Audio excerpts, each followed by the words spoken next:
Good evening, everybody. I have a fucking shit-eating grin from ear to ear. It's the first of what I'm hoping will be, a long line of, Trails literature and, other literary pieces within gaming that we can do just for fun, man. I don't know if it'll always be on a Saturday night. I'm not sure. Like, we'll figure things out. This is the first, but welcome everybody to a cozy reading of 3 and 9. We've talked about it before. We've discussed it before. I know that 3 and 9 has a large tie-in, maybe, to Trails into Reverie. So with that being said, we're gonna read through the book. We'll have some discussions, and I would just like to keep the discussion, I guess, to within the book. I don't really want to go in depth to anything involving Reverie, what happens in Reverie. So let's keep it like we usually do. No spoilers, no foreshadowing. We'll just do some good old-fashioned reading, and we'll chill. Bull, good evening. Dark Fantasy Realms, Handsome Dan. Yo, Phil, thank you for the 16 months, big dog. Yeah, we're cozy.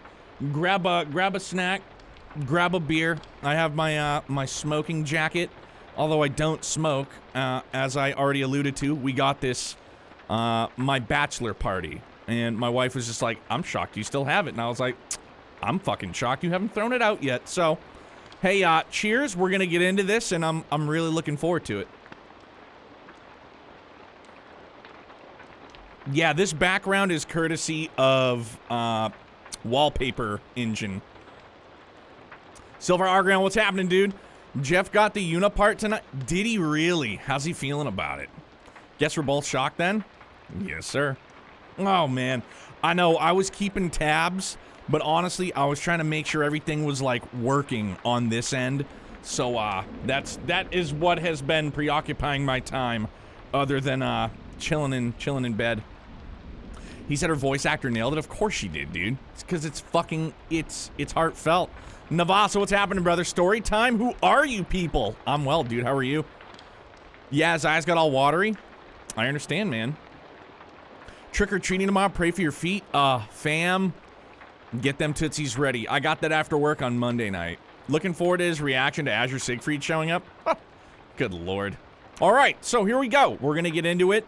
I'm going to do the best I can to not fuck anything up, but you know me. It's just something I do. 3 and 9. Let's do it. Chapter 1. The Butler and the Lady. A single passenger ship of prodigious size lay anchored to a port town in the northeast of the Principality of Remiferia. Extravagantly crafted from top to bottom, a single glance was enough to discern its intended clientele, the privileged few among society's upper crust. True to appearances, the passengers boarding the vessel that day most certainly fit the bill, each smartly dressed and adorned with conspicuous opulence. Even more such guests, two stood out in particular. However, a young lady possessed of regular air and the butler at her side. Judging from their attire, behavior, and linguistic register, they suited the setting to a prim and proper T. The single factor that set them apart from the other guests was their age. Neither looked to be much older than 12 or perhaps 13 years old, making them mere children in the eyes of most. Just one moment, my lady. The young butler labored to keep pace with the young lady as he dragged a large suitcase behind him.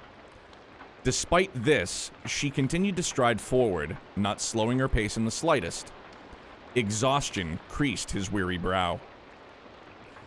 His attire was proper, as befitting his station, but his unkempt hair, grown out long enough to completely obscure his eyes, was another story. On top of that, everything about his demeanor screamed that he was timid and weak of spirit. "Snap to it, you dullard," the young lady brusquely shouted, now several paces ahead of the struggling boy. "If you can't make those legs move any faster, I'll cut them off and feed them to the hounds." She continued to increase her pace while assailing her butler with an unending string of contemptuous words. Her arrogant, haughty demeanor stood in stark contrast to her graceful appearance. Dressed in a lovely black frilled dress, her blue eyes shone like a pair of sparkling sapphires, and her twin pigtails curled slightly in perfect arcs. Most eye-catching of all, however, was the 50 reg stuffed bear she held close to her chest. Though it was large enough to draw attention, it didn't look out of place in the arms of a girl such as her. "Ah, please, my lady, forgive me." In response to the girl's tirade, the boy miserably sputtered excuses and breathlessly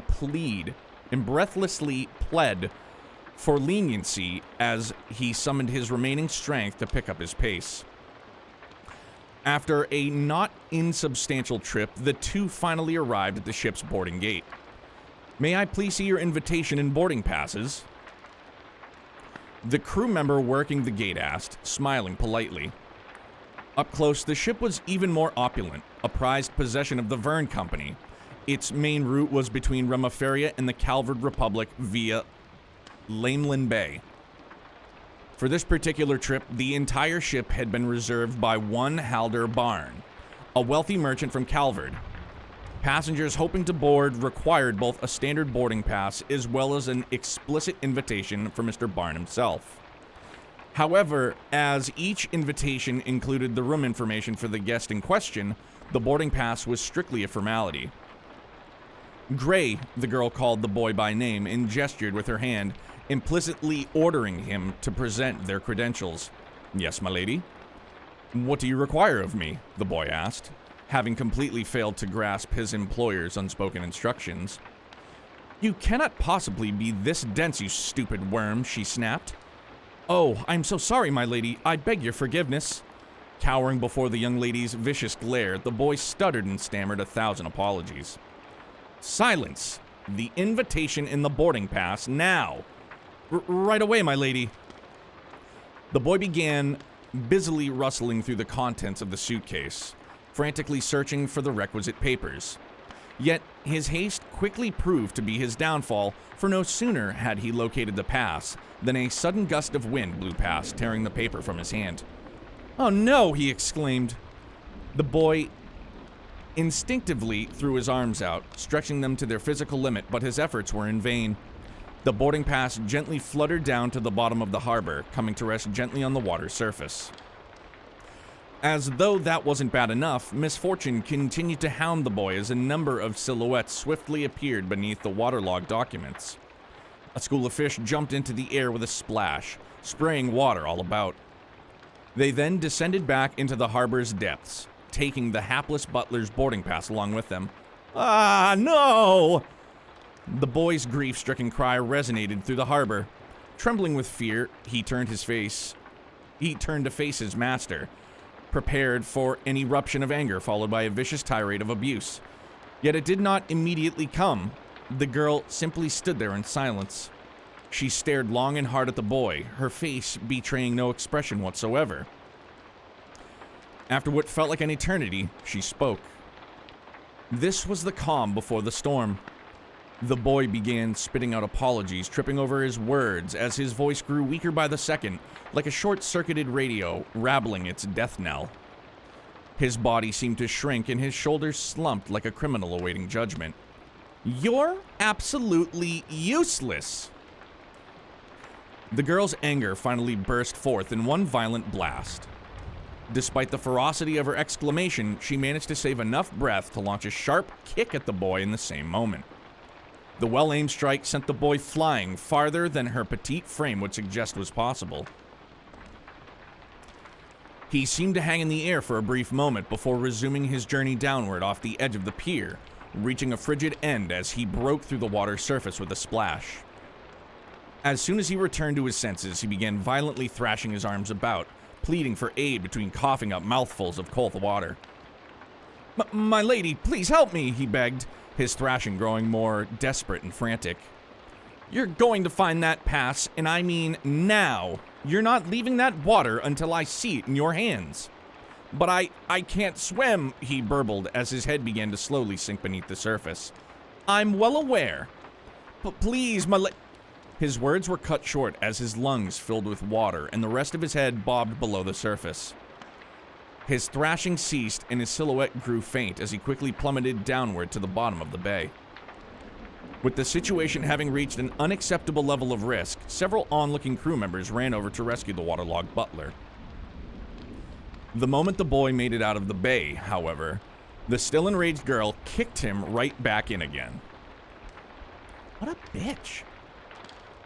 Miss, please, you must calm down, the crew member at the gate said, trying to pacify the young noble. How? How can I be calm about this?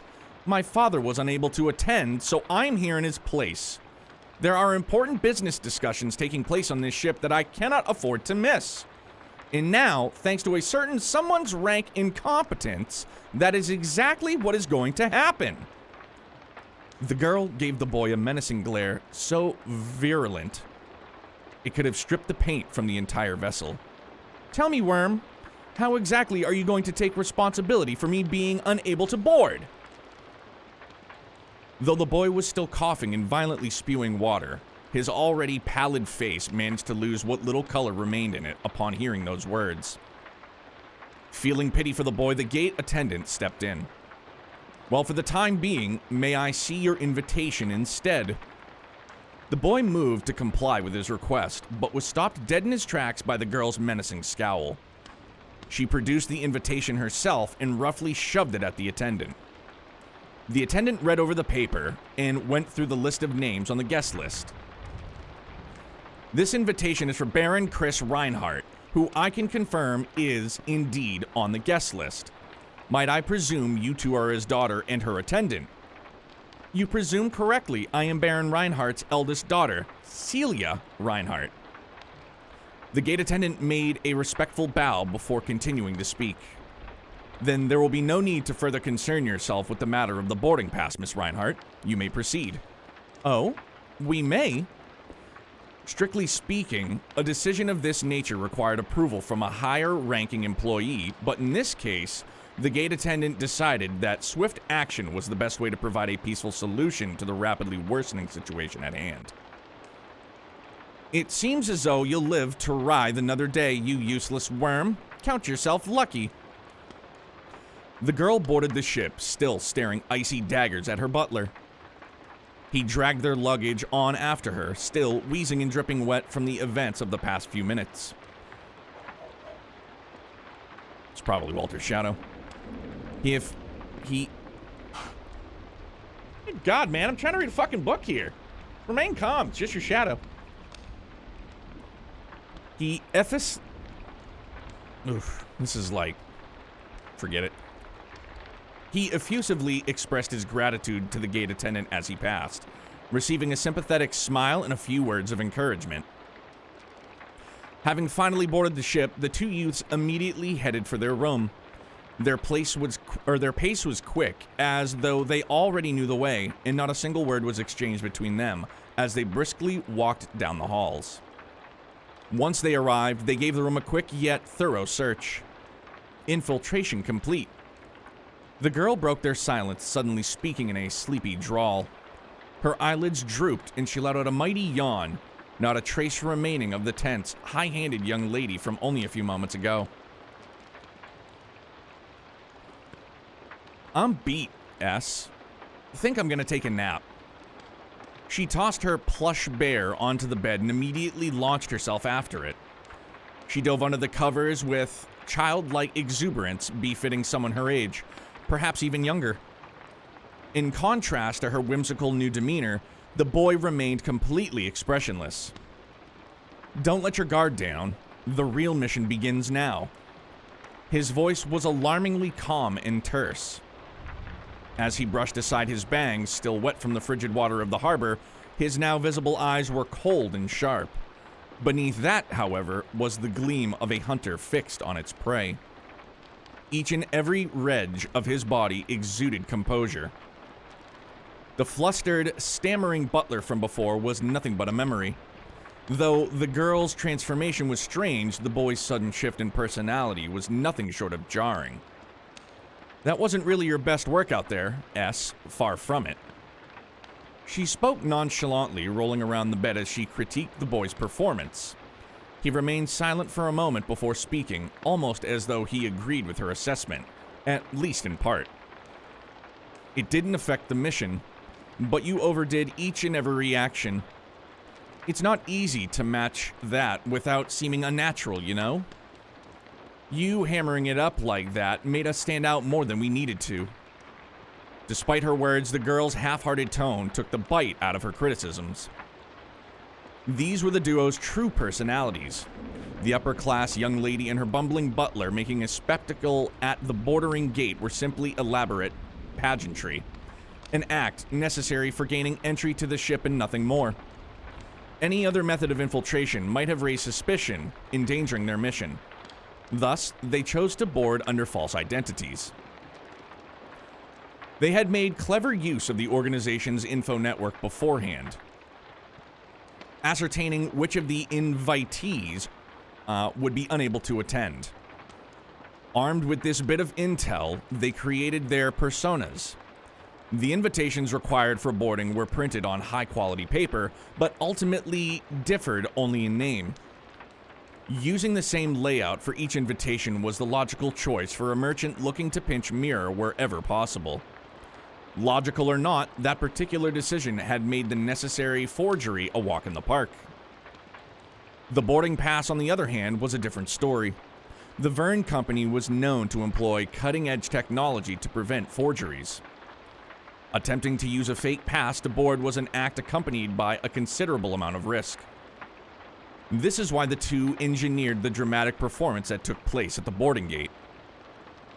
The boy dropping their boarding pass was, of course, an intentional act.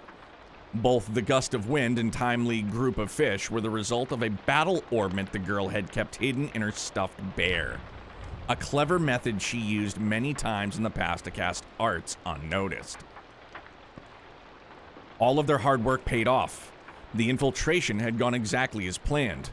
It was yet another successful operation for the boy, known as the Three of Swords, and the girl known as Nine of Swords, in their life as professional assassins. Wow. All right. Okay, chapter 1 in the books. Yo, Daft, thank you very much. Yeah, and I'm sorry, you know, obviously I'm going to try and stay focused as best I can to lock in. We'll hydrate, we'll have a drink. We'll shoot the shit for a minute or two, and then we'll continue to chapter 2.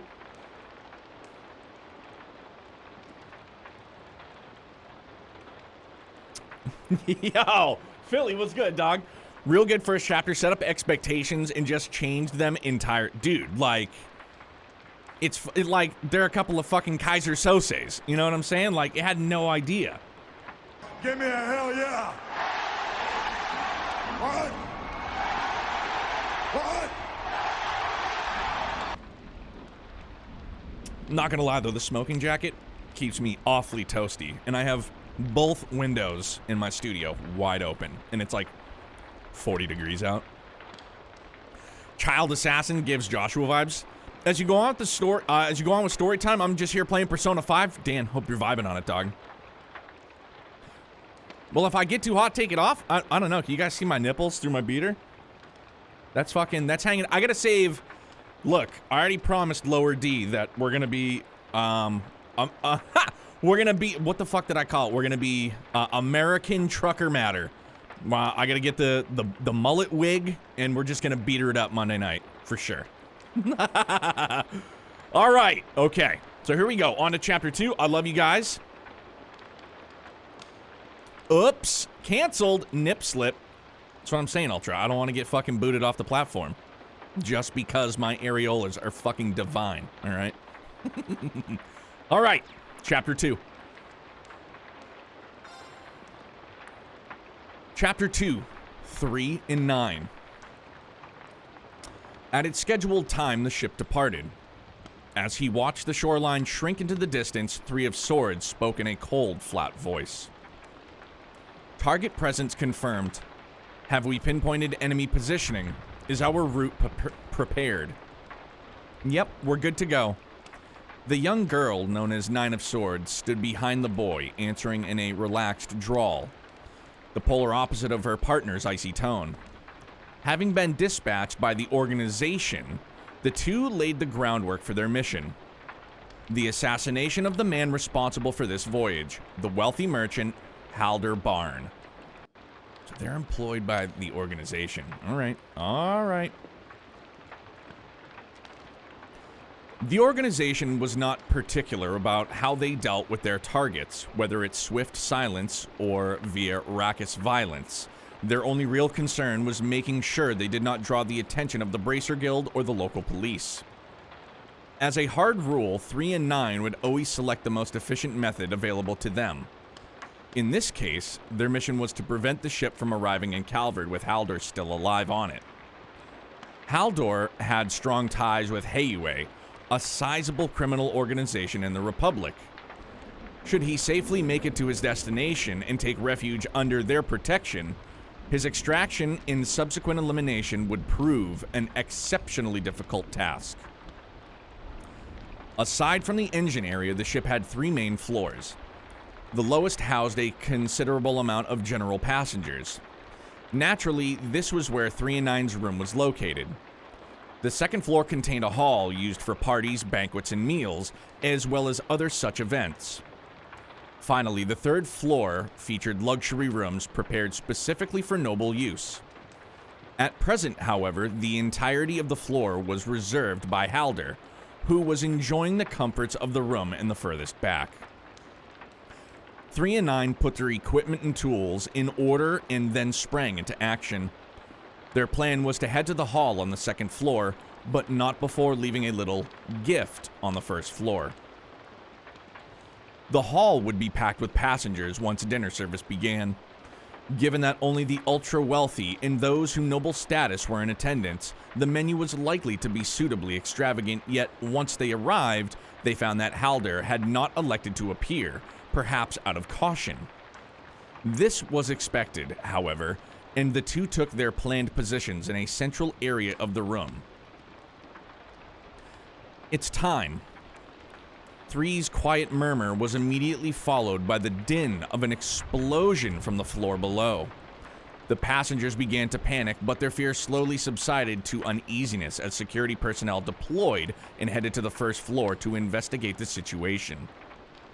In truth, the explosion had been caused by a small makeshift bomb that 3 and 9 had planted in an unoccupied room. The blast wasn't particularly powerful, but it was enough to ignite a number of small fires in the area. Their goal was to lure out security, and in that regard, the bomb had more than served its purpose. The plan was progressing apace. "Yes, I'm up," 9 said in her usual lackadaisical drawl. She gathered up the edges of her skirt in her hands and gently swayed it back and forth, resulting in a number of black spheres thudding down to the floor. A series of muffled pops reverberated throughout the hall, heralding a cloud of smoke and tear gas that quickly filled the room.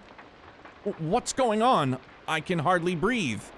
My eyes are tearing up." The gas wasn't especially strong and would have no lasting effects on its victims. However, it was more than enough to send the already uneasy group of elites into a full-blown panic.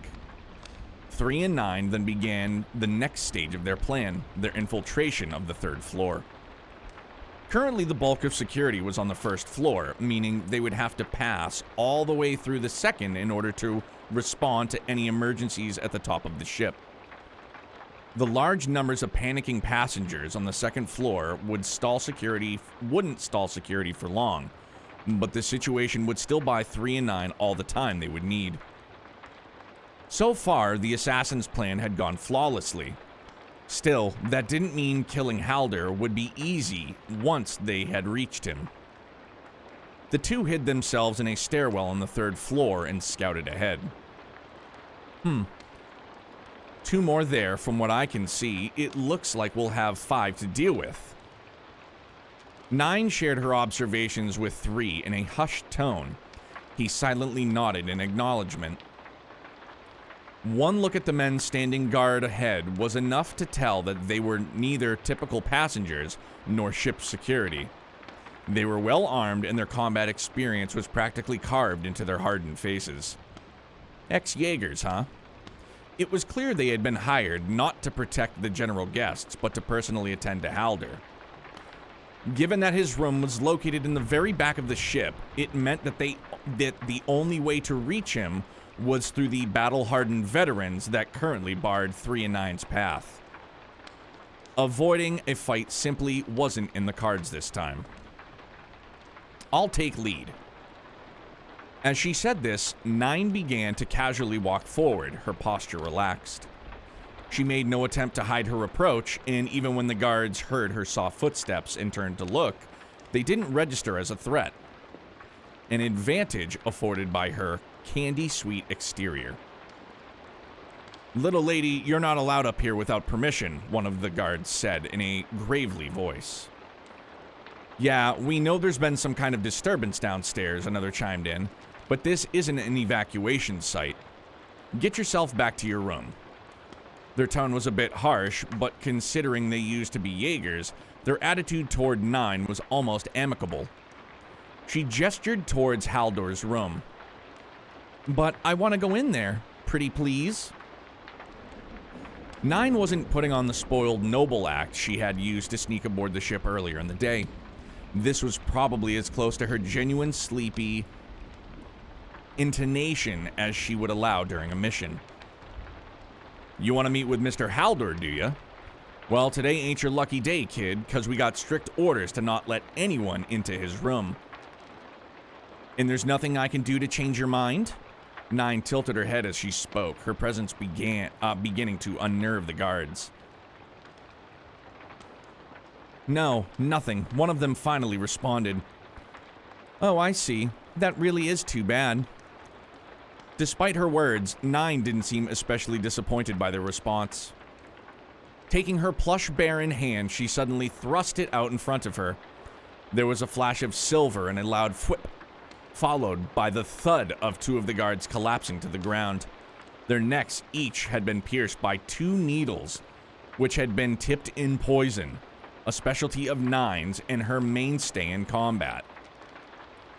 Ordinarily hidden within the bear, the needles could be used to quickly disperse various types of poisons through a target's body when thrown at a vital point. 9 would typically carry up to 10 types of poison, each suitable for a different situation. Depending on the circumstances, she would even use poison-free needles on occasion. This time, 9 had stuck the 2 bodyguards with a neurotoxin that robbed the body of its ability to freely move. While not strong enough to kill, it was definitely enough to immobilize someone of substantial size for a good while. What the? Having sensed something amiss, one of the remaining bodyguards down the hallway turned to see what was happening. Out of the corner of his eye, he spotted a figure quickly moving in his direction. Before he could figure out what was happening, however, a blade flashed before his eyes, and he was on the ground, incapacitated along with his comrades. The swift takedown was executed by 3. He wielded a longsword with a thin blade that appeared sharp enough to cut the very air around it. Its construction resembled that of traditional Eastern swords, albeit with a straight blade instead of the typical curved one. Its design was surprisingly ornate, and curiously enough, it seemed to be missing a hilt guard and part of the blade near its base.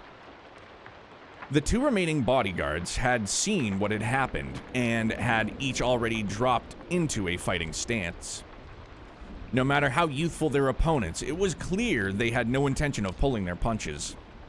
"You little bastards," one of them yelled as he began swinging his axe downward. 3 met the attack with his sword, locking the assassin and the bodyguard in place. Seeing an opening, the other bodyguard drew his sword and attempted to stab 3. While still holding the axe in place with its right hand, 3 quickly drew a short sword with his left, using it to deflect the second bodyguard's attack in one clean motion. The short sword resembled the long sword in nearly all aspects but length. Unlike the long sword, it had a hilt guard. However, it seemed incomplete somehow, as though it was missing a piece. It was much less of an offensive weapon than the longsword, being used mainly for defense. Despite his best efforts to fend off attackers, it seemed as though 3 would quickly be overpowered. Even for him, it was difficult to hold back the weight of an attack from a grown man with only his right hand. Sensing that he needed to do something quickly, 3 intentionally stopped pushing back on the axe, deflecting it harmlessly to the side. With his remaining strength, he whipped around to face his staggering assailant and plunging his sword deep into his torso. The other bodyguard quickly launched a flurry of attacks, but 3 pushed the critically wounded axe wielder into his comrade. The sword-wielding bodyguard was momentarily taken off guard, and 3 capitalized on the opening, cutting him down with both swords. Right, that should be... 3 turned to notify 9 that the guards had all been dispatched, but as he did, he saw the door to the VIP room open behind her. Out stepped another Jaeger. Weapon drawn, his sight set on attacking the defenseless 9 while her guard was down. Too much space separated them for 3 to warn 9 in time. He pushed off his back heel with all his might, but stopped his dash a split second later, as did the final bodyguard. "My, you're pretty sharp. I was wondering how long it'd take you to catch on." 9 turned lazily on her heel and cast a derisive glance over her shoulder. Her expression remained unfazed as thin red stripes appeared over the Jaeger's arms and legs, blood beginning to trickle out like sanguine tears. "You'd do well to keep still. Wriggle too much, and you'll be leaving in far more pieces than you arrived." Her sweet appearance made her remarks all the more disconcerting and ghastly. The ex-Jaeger understood that this was no empty threat. He truly couldn't afford to take another step.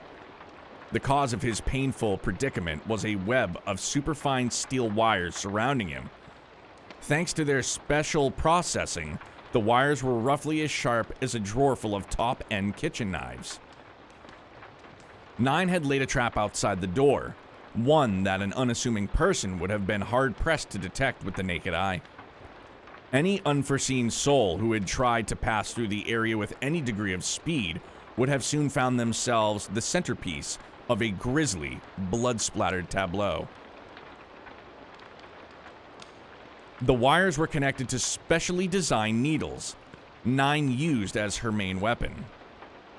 Such wire was notoriously difficult to use and was rarely regarded as being sufficiently powerful to use as one's only means of attack.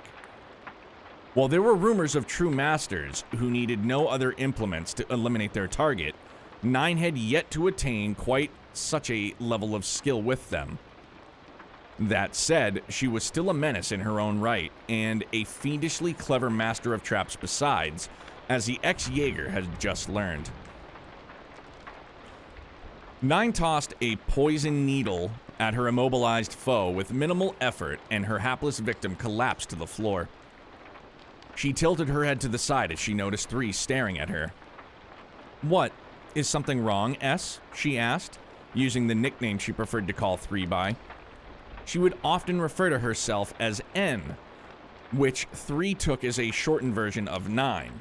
But when she spoke with 3, she would use S instead of T. He had assumed it to be short for swords, despite the word being part of both their names, but had never bothered to ask. Nothing at all," 3 tersely responded as he turned to face the VIP room. At last the pair stepped into the room housing their target, Halder Barn. Holy fuck, man. Dude, and like the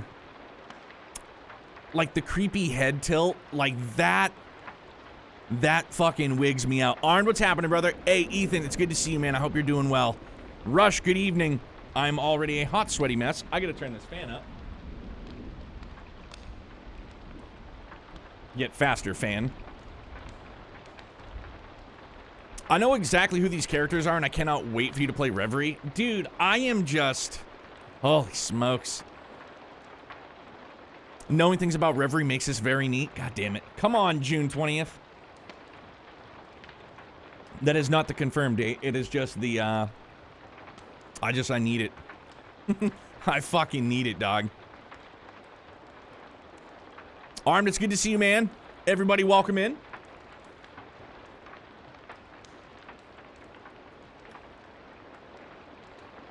Dude, these two are gnarly. The health bar. So the health bar, level 36, that's my age. And then my HP is my wedding anniversary. That's my wedding anniversary. Jeff helped me put that together. Man is a master of graphical arts. These two are basically mini Joshua and Estelle. Dude, I wouldn't go that far. I would say, Jesus, man. The little girl is like part Ren, part Sharon. Fuck, man. I don't know. Like, she's like part Ren and like part Sharon. No, because Sharon used chains. Part Risha? I don't know. Dude, I don't know. But it's gnarly, man. Like, this is already something fucking crazy. And I'm gonna read this again, like, to myself before Reverie drops, so golly gee. The wires are very Sharon. I'd say the master mentioned is referring to Sharon. Ooh, yeah, that could be. Okay, so here we go. We're gonna get into chapter 3. 29 pages? Jesus, fuck, man. Yeah, bro, we're gonna be here a while. But that's okay. I'm digging it. I'm having a good time. I'm just a hot, sweaty mess. Actually, let me take a quick intermission, mop my sweaty bald ass off, and hit the head real fast. BRB.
What kind of growth do I get for leveling up? Oh, Jesus, I don't know. I can't lose any more hair on the top of my head, so that's out.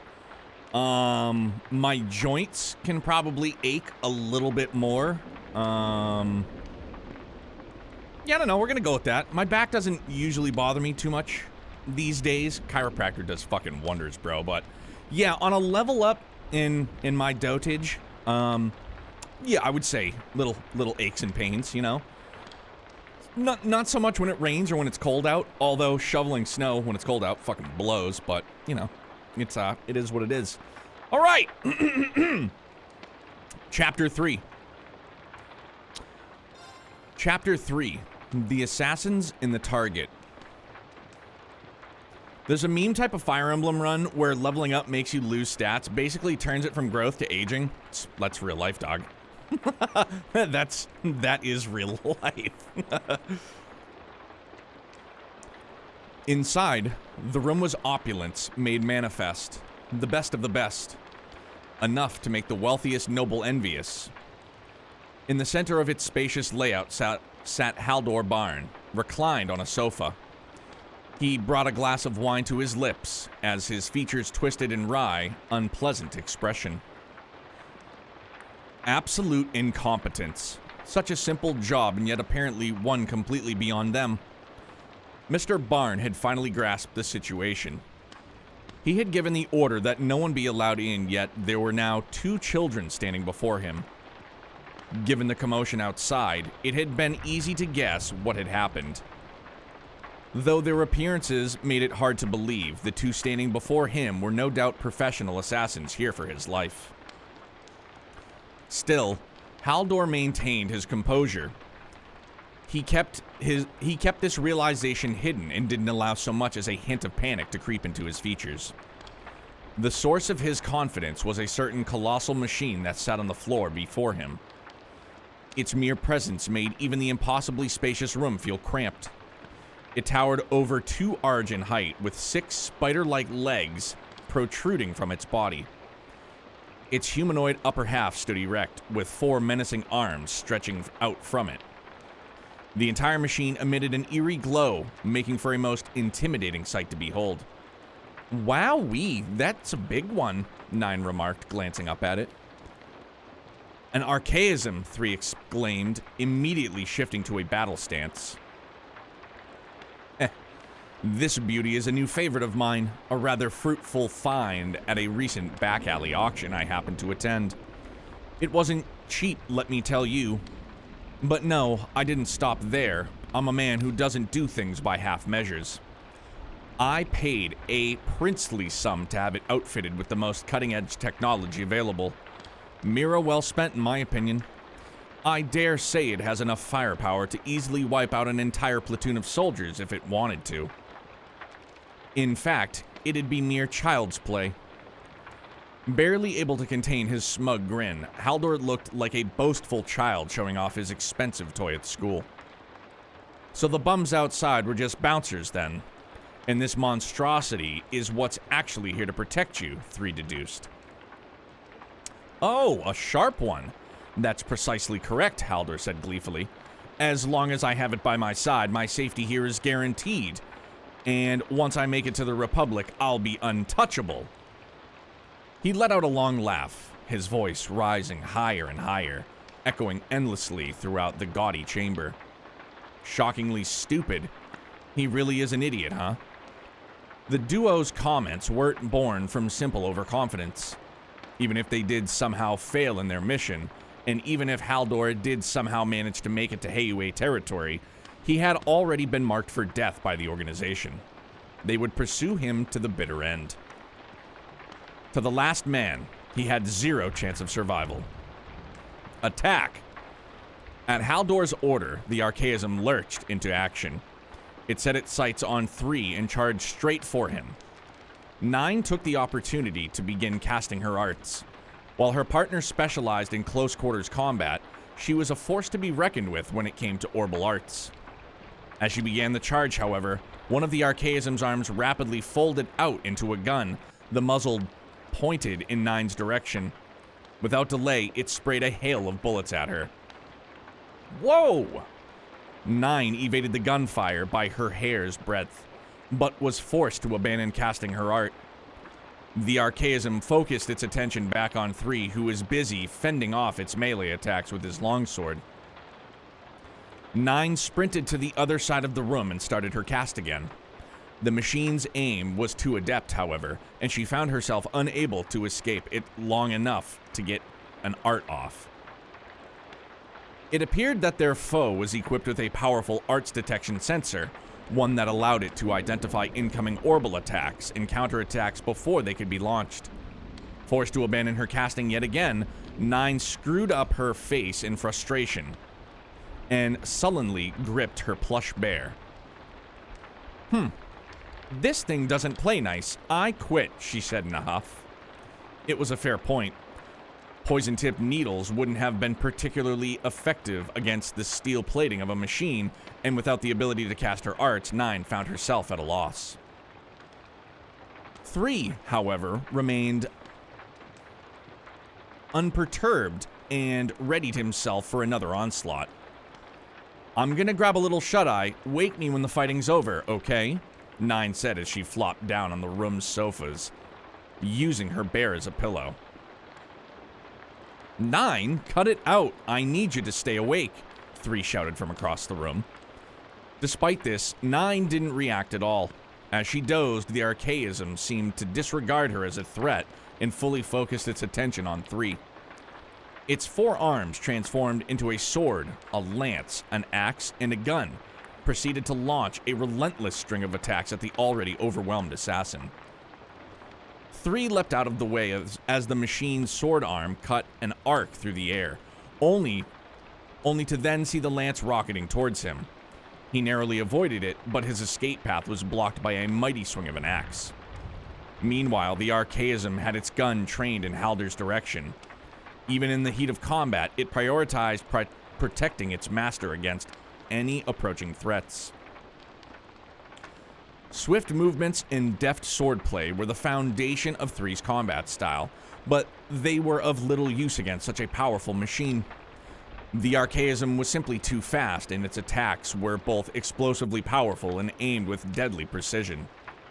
Further, its 6 legs afforded it perfect balance, and its multiple arms allowed it to launch attacks faster than 3 could keep up. To his irritation, 3 found his skill set completely useless against the metal monstrosity. Sure, he was a better fit for the task than 9, but only by a slim margin. Regardless, he continued to fight, both blades flashing as they moved to intercept his foe. The sheer number of attacks coming at him forced 3 to focus entirely on defense. He parried, dodged, and deflected the relentless waves of attacks, biding his time, waiting for the machine to leave an opening for him to strike with his longsword. This violent dance continued on for some time. 3 had managed to land a number of blows to the machine's body and arms, but each had resulted in no more than a metallic twang as his blade was repelled by its solid metal armor.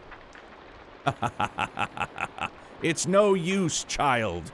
That armor was specially commissioned, and your pathetic little butter knives don't have a snowball's chance in Gehenna against them. Haldor's mocking tone grated on 3's nerves. It was made worse by the fact it was clear he wasn't lying. 3's attack had been completely ineffective so far. Still, 3 had yet to suffer any wounds. Given how things were going, though, it was only a matter of time before he was slowly worn down. Analysis complete, 9 suddenly began speaking, apparently having woken up from her nap. Still lounging on the sofa, she continued, her voice flatter and more precise than usual. Arms, joint 1, down 5 reg. Legs, joint 2, up 3 reg. Waist, rotation axis center, left side of chest, up 2/5, left 1/5.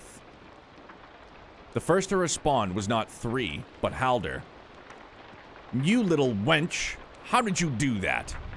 He was flustered, clearly shocked that 9 had figured out the archaism's structural weak points. 9 slowly rose from the sofa and reverted back to her usual drawl, sleepily rubbing her eyes as she spoke. I could tell by the sound, it takes a bit of concentration, though.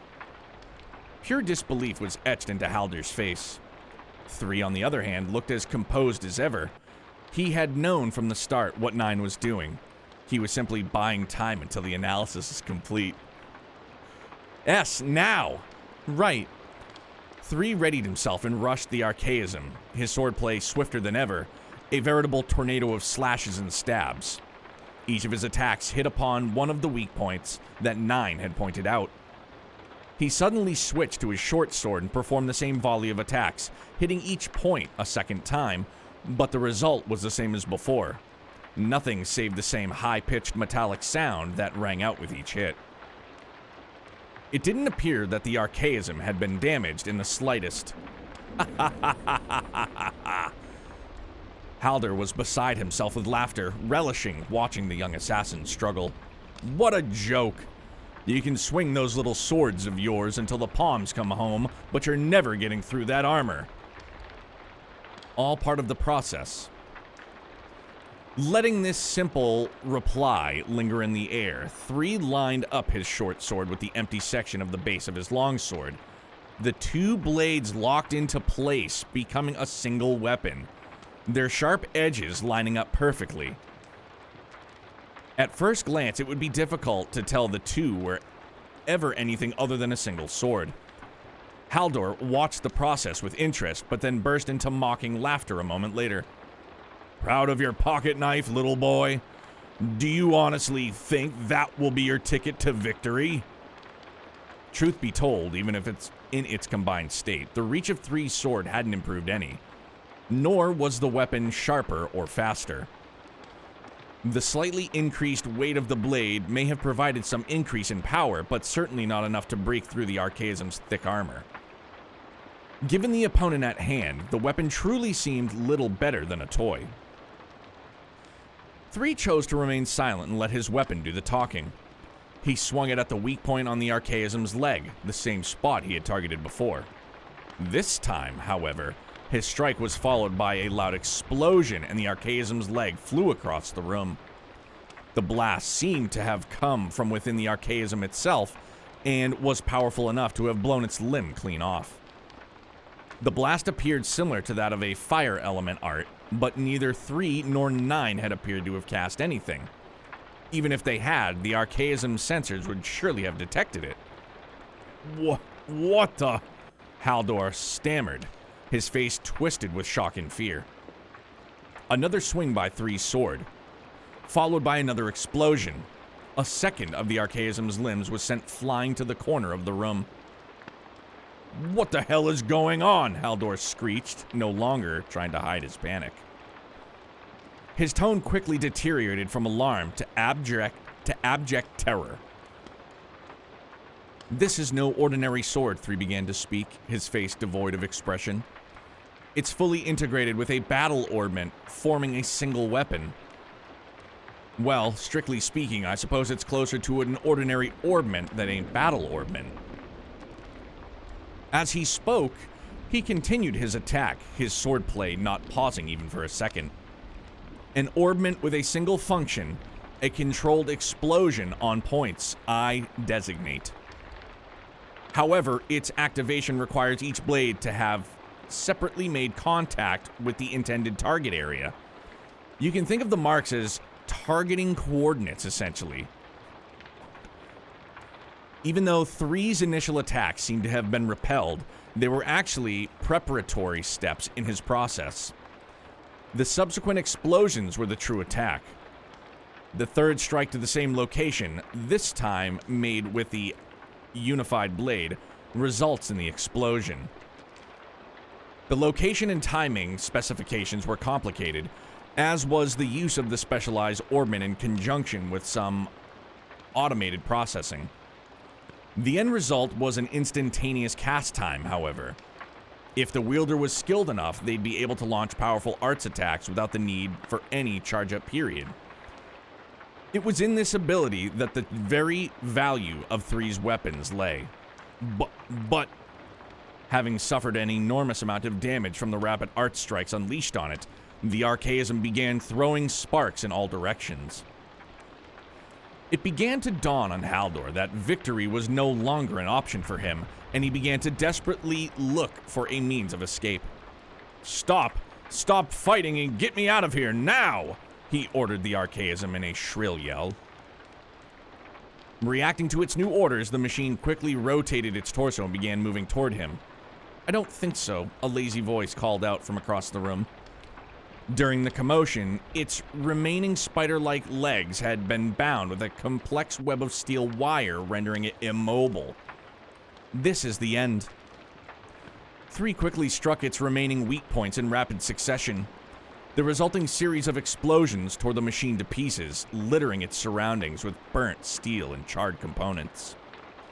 When the smoke had cleared, the room was so filled with broken parts, it was more scrapyard than sweet.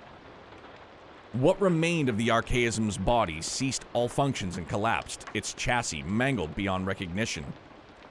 3 deftly wove his way through the junk scattered at his feet, silently moving toward Haldor. "Stay back!" A pitiful squeak escaped Haldor's throat as he scrambled backward, away from the approaching assassin. There was nowhere to run, however. 3's mission was nearing its end, yet he didn't feel happiness, or even relief. He took a step closer. He felt his sword suddenly grow heavy in his hand. He forced himself to take another step. His legs felt like they were encased in concrete. His whole body felt like it was desperately rejecting his advance, trying to pull itself away.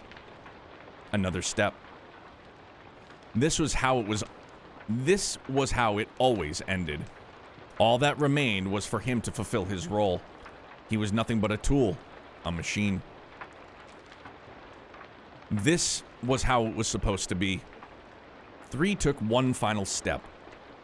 There's no need to share any details with you. Still, I figure you at least deserve to know who's ending your life. To know, 3 thought to himself, whose name to curse as you burn in the fires of Gehenna. I am 3 of swords. He plunged his blade deep into Haldor's chest, piercing the man's heart. I'm an assassin for the organization. Fucking A, dude. By this point, the panic on the second floor had largely subsided and the ship's security guards were finally starting to move up to the 3rd floor. Picking up on this, 3 and 9 quickly broke open the window and jumped through it to the sea outside. It's a good thing this mission wasn't on an airship. That would have made escaping way more of a pain, 9 remarked. Agreed. She was right. Escaping from an airship would have necessitated a specialized aircraft for the operation, as well as forcing the 2 to leap from ship to ship midair.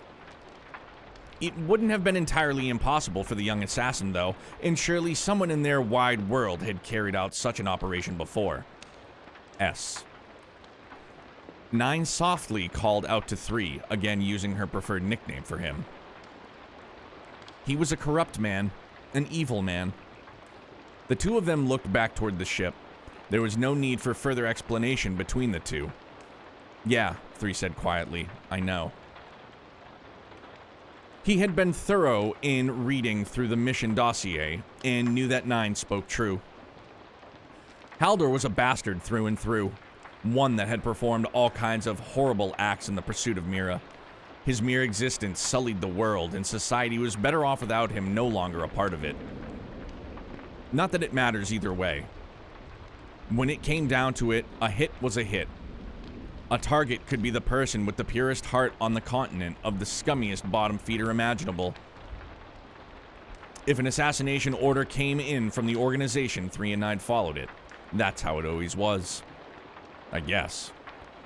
9 went silent. She took something out of her plush bear and began blowing into it. It gradually took the shape of an inflatable raft big enough for 1. 9 climbed aboard.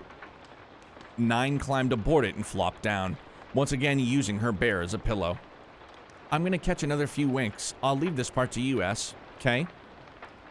This part meant for 3 to swim them both to shore. Your legs work just fine, he retorted. Do it yourself. Despite his words, 3 felt a twinge of something resembling affection in his heart. He and 9 had been operating together for over a year by this point. She was a little younger than him, and he sometimes found himself thinking of her as more a little sister than just his partner. Their natural rapport aside, she was also someone he could truly rely on during their missions. Despite this, 3 understood the situation. He understood that even if 9 was his partner, even if he thought of her as a little sister, he could never let his guard down. He could never truly trust her. Damn, dog, this is fucking wild.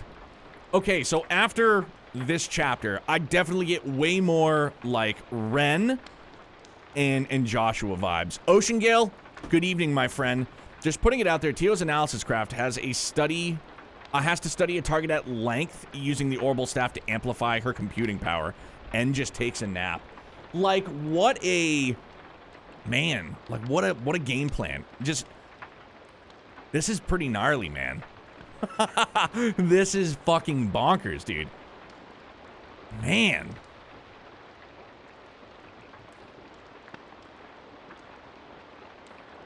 I can picture these characters in my... Dude, and I can too. And usually... Dark Fantasy Realms, thank you. Usually that's my biggest issue, which is why I always do audiobooks. Because for me to be able to sit there and read and try and use the hamsters upstairs to, like, paint the picture for me, sometimes it's really, really difficult. Again, I've said this before, I think it's some form of, like, ADHD. I can't focus. But doing an audiobook somehow grants me the ability to do that.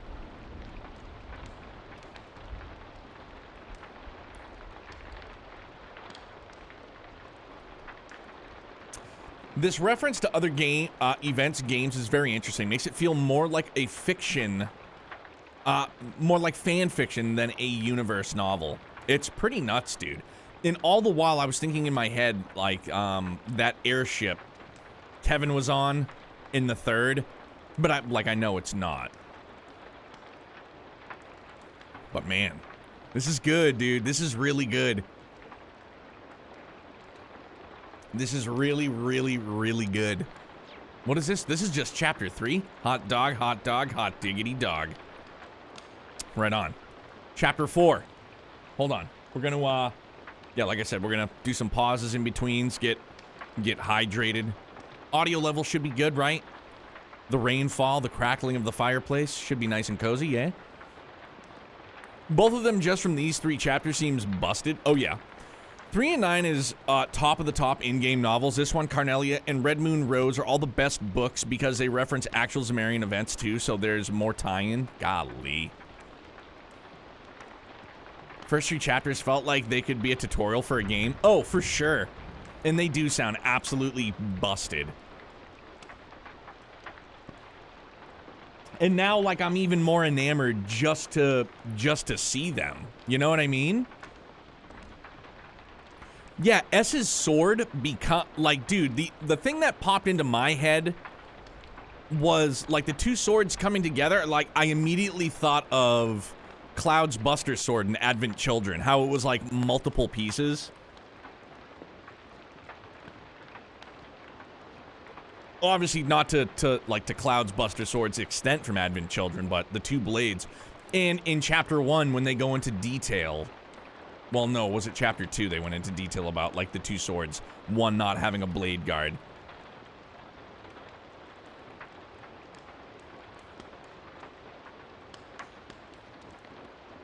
Think of it as setting a target and a third being a crit? Yeah. Like, that was nuts, dude. Like, what a setup. Really good. Okay. Let's move on. Chapter 4, eh? Chapter 4, 3 of Swords. They haunt me relentlessly. All the people I've murdered over the years. I've cut off their heads, carved their hearts from their chests, sliced their torsos right through the middle. But no matter what I do, an army of corpses continues to pursue me. I see them every time I close my eyes. The politicians, the nobles, the merchants, the rich and powerful. Just leave me alone. Leave me alone, leave me alone, leave me alone, leave me alone. I frantically swing my sword at them. I cut and cut, bisecting them, slashing them apart, but they won't relent. Chunks of flesh and bone, viscera and intestines, lungs and brains. They gather into a writhing mass that comes crashing down on me like a gory wave, threatening to swallow me whole. Get away, get away, get away, get away, get away. I try to escape, but they corner me again and again. My victims staring at me with hollow eyes, accusing me. How could you do this to us? How? They throw themselves at me, their decaying fingers gripping my neck, trying to rip the life out of me just as I did to them. Let me go, let me go, let me go, let me go, let me go. I frantically thrash and struggle, but no matter what I do, I can't break away. Rotting blood and bile trickles down my body, dissolving my skin. The wave finally swallows me up. I just want a normal life. I just want my humanity back. I woke from my nightmare, my breath short and ragged. My entire body was soaked in a horrible sweat. I fought back the rising urge to vomit. The night after completing a mission was always like this. The only difference was seeing one more face in the crowd. Even after years, my disgust for murder had never abated, not even in the slightest. No matter how much time passed, I couldn't rid myself of the scars left in my mind by the terrible acts I'd performed. And yet, I had no choice but to continue. 9 and I were nothing but tools. Our individual thoughts and ideals had no meaning. They were completely unnecessary. All the organization required from us was a skillful capacity for murder and unquestioning subordination. To kill, as we were ordered to do. Our entire existence boiled down to this singular point.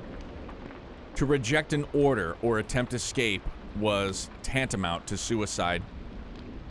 The organization, to even speak its true name, was forbidden. It was a group of professional killers that existed in the shadows of society. Its core business was eliminating marks, but its true objective likely lay elsewhere. As a low-ranking member, I was simply one of the organization's weapons. There was no reason for such info to be shared with me. Most members of the organization had served it since they were children. Children deemed to possess special potential were made to undergo combat instruction and exercises in a place known as the factory. The majority of children who entered the factory would never again see beyond its walls. Unable to endure the merciless training they were put through, it would become their tomb. The lucky ones who did survive, however, were officially recognized as entry-level members of the organization. That's what happened with me. I was forced to abandon who I was when I first passed through the factory's doors at 7 years old. Anyone who dared utter their former name would be subject to severe punishment. There was no concept of individuality. Life in the organization meant being nothing more than another tool in an arsenal. It wasn't until I graduated at the age of 10 that I was given a name. It only served to solidify my status as a weapon, however. Our names, more like titles, are based on tarot cards. In my case, the moniker I received was from the minor arcana, 3 of Swords. It didn't have even the slightest bit of humanity to it, but it was better than having no name at all. Both the higher-ups and a small fraction of the very best candidates were given a name based on the major arcana. Everyone who survived training and made it in was skilled, but in terms of combat ability, the major arcana could run circles around the rest of us. Rumor had it they were even more powerful than top-ranked bracers. I left my room. I peeked into the neighboring one. It seemed like 9 was still sleeping. It was time for my report, so I headed out onto my own. Lower-level members of the organization generally operated in pairs. My partner is 9 of Swords, a girl of 1 year my junior. 9 was a natural genius. She graduated from the factory in a single year, despite the fact that the average kid takes 3 to 5, if they even make it to graduation without dropping out, that is. From gathering info to analyzing battle situations, acting abilities to infiltration tactics, she was top class in a multitude of fronts. That's not to say nothing of her combat style, which made use of needles and wires, allowing her to control the field of battle and dominate her foes. All in all, her abilities were far better suited to assassinations than mine were. It was a bit awkward for us when we were first paired up, but after working together for a year, I could honestly say she was the best partner that I had ever had, and the most reliable. At the same time, she was also the person I needed to regard with the most caution. The reasons why the organization used a partner system were twofold. The obvious reason was that it helped facilitate missions, but it also forced each partner to monitor the other. In the organization, Betrayal was swiftly returned with death. A tool is doomed to serve until it breaks. As such, we were expected to be part of the organization the entirety of our lives. As a general rule, we were afforded no freedom. There did, however, exist special rules. If one were to sense that their partner was scheming to betray the organization, they could sell them out to gain their own freedom. All you had to do was make your report, present sufficient evidence of your suspicion, and then you were given the task of eliminating them yourself. If you succeeded, you were free. Simply running away meant resigning yourself to looking over your shoulder the rest of your life. The organization had eyes everywhere. Anyone who wanted true freedom was better off waiting for the chance to turn their partner in. There was another problem, too. The worst of the worst would actually fabricate proof of their partner's betrayal in an effort to earn their own freedom. Thus, the person you needed to regard most cautiously was not an enemy you'd face on any mission, but the partner who was always at your side. You needed to entertain and accept the notion that you could be betrayed at any time. Members did not turn their backs on the organization. This was an absolute requirement for survival, and a lesson I learned very early on through personal experience. 3 years ago, I tried to escape. Well, I suppose it was more we than I. At the time, I was partnered with another boy, one known as Ace of Swords. Ace was a year my senior, and he was a pretty good guy. We got along well enough, and he quickly grew into an older brother figure for me. He wielded a giant sword with ease, one as long as he was tall, and he used it both to destroy our enemies and to protect me. He really was an ace when it came to battle. In that sense, his name couldn't have been more appropriate. One thing Ace and I shared was contempt for the murders we were forced to perform. I can't remember how the idea of escaping the organization came up initially, but I do recall that neither of us objected to it. As I mentioned, the system was set up to prevent individual members from betraying the organization, as they could be sold out by their partner. We figured the best way around that was to simply work together and escape the organization as a team. With our objective decided on, we began planning in earnest. We quickly decided we'd need to execute our plan as far away from other pairs of assassins employed by the organization. The first part of our plan went well enough. We entered Erebonia, thinking that its considerable distance from our normal area of operations meant we could enjoy a certain degree of safety. That was a severe misjudgment on our part, though. The organization had eyes there as well. We were approached by other pairs of assassins twice, and both times ended with combat. We managed to fend them off, however. Ace and I were partners for a reason, and we fought well together. The third time, however, it was the Overseer that paid us a visit. To say that his power was overwhelming wouldn't do it justice. It was like trying to fight a force of nature. We barely managed to escape with our lives, suffering heavy wounds in the process. With nowhere else to go, we huddled together in a cave, conscious of the fact that our next encounter with the Overseer could surely be our last. There was nothing more to be said about the situation, and for what felt like an eternity, we passed the time in silence. "Hey Ace," I began speaking, believing that it would be the last conversation we'd ever have. "What's up, buddy?" "I just want to say that, all things considered, I think everything could have went a lot worse." "What's that supposed to mean?" He struggled through the pain to force out a little smirk at my comment. "Don't get me wrong, I have plenty of regrets, but still." Ace waited in silence for me to continue. "Being by your side all this time, well, it's made my life so much better, Ace. And even if we're fated to meet our deaths here, it's a million times better than spending a lifetime as just another tool." The fire flickered. Our shadows danced on the cave wall. Finally, Ace broke his silence, his voice a mere whisper. 3, Thanks for everything, man. You too, Ace. Thank you. I said what I needed to say.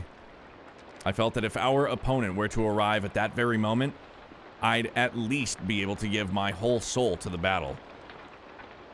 But then, if that's how you feel, Ace started, suddenly the ambiance in the cave completely shifted like some horrible hallucination. Ace's icy voice pierced through me, chilling me to the bone.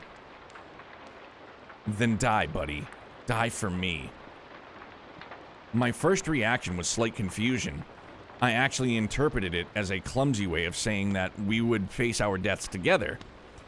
I turned to face him, just to clarify, and what I saw next was Ace's massive sword speeding down toward my head. I immediately dodged his strike, and the ground where I had been laying only a moment ago had been shattered into rubble. Ace, what are you doing? I cried out. You can't figure it out on your own? Have you forgotten the final rule for those who betray the organization? The final rule, I hadn't forgotten it. I simply hadn't given it much thought. It seemed irrelevant to our situation, but everything clicked into place then. When two partners betray the organization, the only way for one of them to gain its forgiveness was to kill their partner and present the organization with the corpse. The idea behind this rule was to force escapees into a sense of desperation and then push them into killing each other, taking care of the problem so the organization didn't have to. To my absolute shock, this was precisely what Ace was trying to do. I understood what was happening, but all I could do was ask why over and over. Ace, why? Why are you doing this? You know, buddy, becoming partners with you was the only bit of luck I've had in my whole goddess-damned life. I really did want to be free together, to get our humanity back together. Then why are you... Because I need to survive, he said, his voice dripping with desperation. I can't die like this. Screaming wildly, Ace swung his sword at me. The same sword that had been used to save my life more times than I could count was now being used in an attempt to end it. Just die, he screamed. I tried to scream back, but the horrible knot in my stomach and the storm of emotions in my heart ensured that the only thing that came out of my mouth was a meaningless warble as I met his sword with my own. Engulfed in despair, I surrendered control to my instincts and engaged this enemy in combat as I would any other. I don't clearly remember what happened from there. All I know is that I was overtaken by rage and sadness and became a slashing, screaming monster. I was finally brought to my senses by the sound of Ace's body collapsing to the ground. That's how I managed to survive. How I won back my position as one of the organization's tools. And that's where I'd been ever since. Our escape was a deadly failure that laid bare my inadequacies. I still hadn't given up on winning back my humanity. But I'd be damned if I was going to trust anyone else ever again. Holy fuck, man. This is nuttier than squirrel turd, dude. Holy smokes.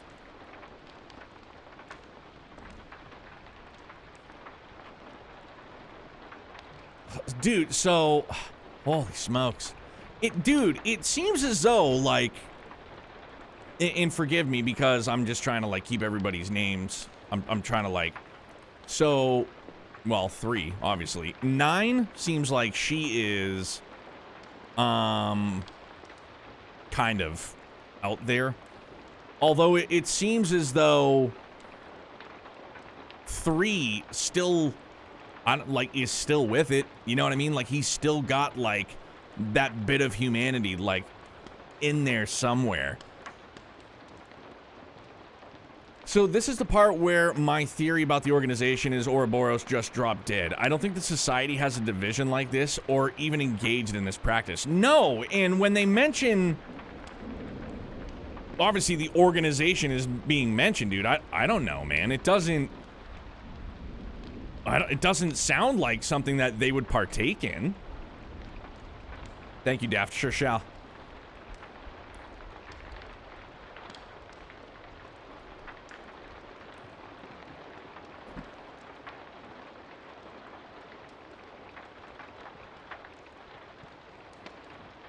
Sorgery, what's going on, buddy?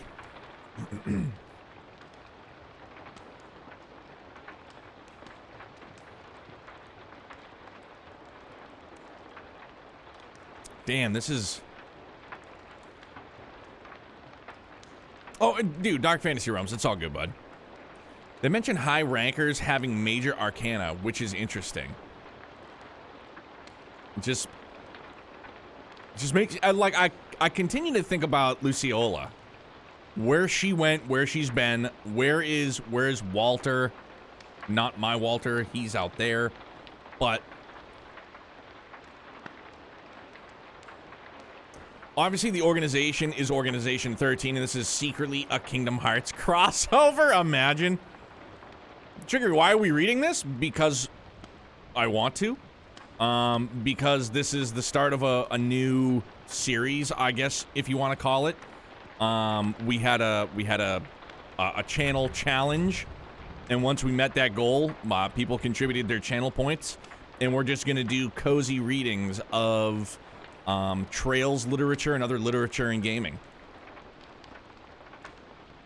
Why are we reading this? Boy. All right, then. Holy smokes, all right. Excuse me, sir. Why the fuck are you reading this? Well, you know, because I want to. Later chapters do basically fully deconfirm that they're Ouroboros. Wow.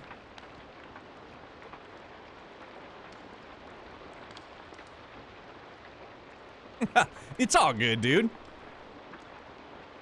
It's an app question. I mean, you know, where the game tagged that we're streaming on is Trails of Cold Steel 4, so maybe if anybody's coming in, they're just like, hey, this doesn't really look like Trails of Cold Steel 4, but in theory it is.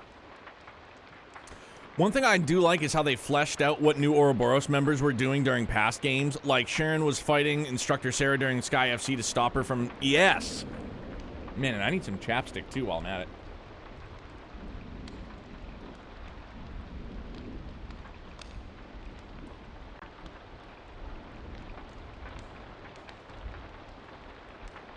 I'll also have you guys know that this wallpaper engine that we're using, where the book is like laid out, there's actually a dog just like kind of laying on a doggy bed. And I tried to like think of a way that I could like fit Walter in there, but it just, yeah. it wasn't gonna work. It wasn't gonna work. And hold on, uno momento.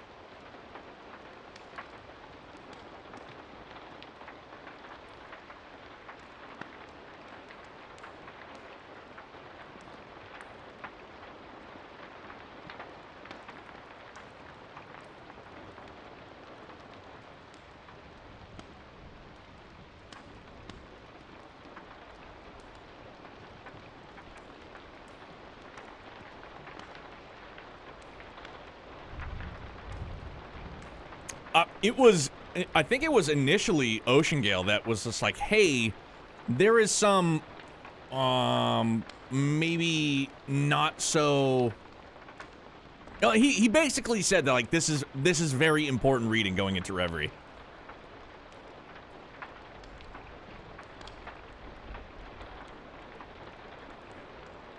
No, and Chigger, it's totally fine. I didn't mean to come off as being rude in my reply either. It's just so when like this idea was kicked around, it was like last week or the week before, and it really like stuck into my head. And like I really liked the idea of narrating these stories, so I set it up as a channel point goal. People use the channel points that they have, and they contribute to it. And we reached the goal, and tonight was just the night that we're doing it. So we're gonna do, like, we'll do 3 and 9, Carnelia, we can do Red Moon Rose, The Tale of Tomatonio, any type of, like, literature and trails. And, you know, it doesn't necessarily have to be just in Trails unless there's another series that we play or get into that has, like, a vast amount of readings like this. King Payne, what's good, dog? Welcome in. All right, so we're on chapter 5. Halfway point. All right, 33 pages. Fuck me running. Okay. Hold on, I gotta hydrate. Well, I gotta beer up first. What, holy shit, man, yeah. I gotta fucking boogie. Ha! I didn't realize how late it was. Not that there's any type of, like, you know, timestamp on this.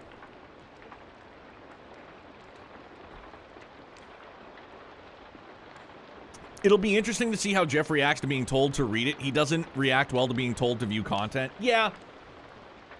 He does. He does not. Maybe in more, well, I don't know, more extreme fashion than me. Kind of, sort of. But this is something that, yeah, I don't know. It's backstory on characters that I haven't met yet, which kind of contradicts my whole, I don't want to know anything about the games or characters until I meet them. But I guess we're meeting them here, kind of, sort of. Kind of, sort of. All right, here we go. Chapter 5. Love you. Chapter 5. The Overseer and the Report. Excuse me, it's Guinness. It's the power. It's the power of Guinness. All right. Itchy nose. Excuse me again, sorry. If you read the books in each game, they all kind of foreshadow the next game in the series. God damn it. All right.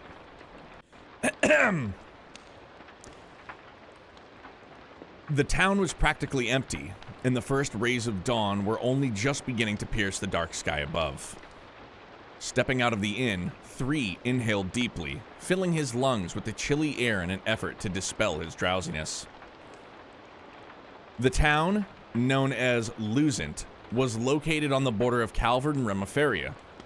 3 and 9 would often undertake missions in both countries, making the centrally located town a perfect base of operations. East of the town was an official border crossing into Calvard. In stark contrast, westward lay a mountain road known only to a select few. It was a treacherous path, to be sure, but also one that facilitated entry into the Republic without the need to go through the official channels. 3 headed to the designated rendezvous point, a small hill surrounded by weathered boulders. The site was deep in the mountains and therefore free of unwanted eyes. There he found a black silhouette waiting for him. It was a man hidden in shadows, wrapped in a tattered black cloak that obscured his face and body both. Despite his bedraggled attire, his presence had an insurmountable weight to it, instilling a primal sort of fear into any who laid eyes on him. "I'm here to make my report," said 3. In response, the cloaked figure uttered only a single word: "Speak." This man, known as the Overseer, was one of the higher-ranking members of the organization. He was given the name of Emperor from the major arcana, but those who served under him referred to him simply as the Overseer. As his title suggested, he watched over 3 and the rest of the organization's tools. He was the one who provided mission instructions and received their reports. 3 relayed the details of the Halder mission to the Overseer. As he finished, the man spoke again. Next. Right, regarding 9 of Swords. As part of their debriefing, every member was required to report on their partner's activities. Each of the pair would separately describe what they did and what they observed their partner doing. Even the slightest discrepancy between the pair's reports was regarded as with suspicion. The objective behind this requirement was to instill them with fear.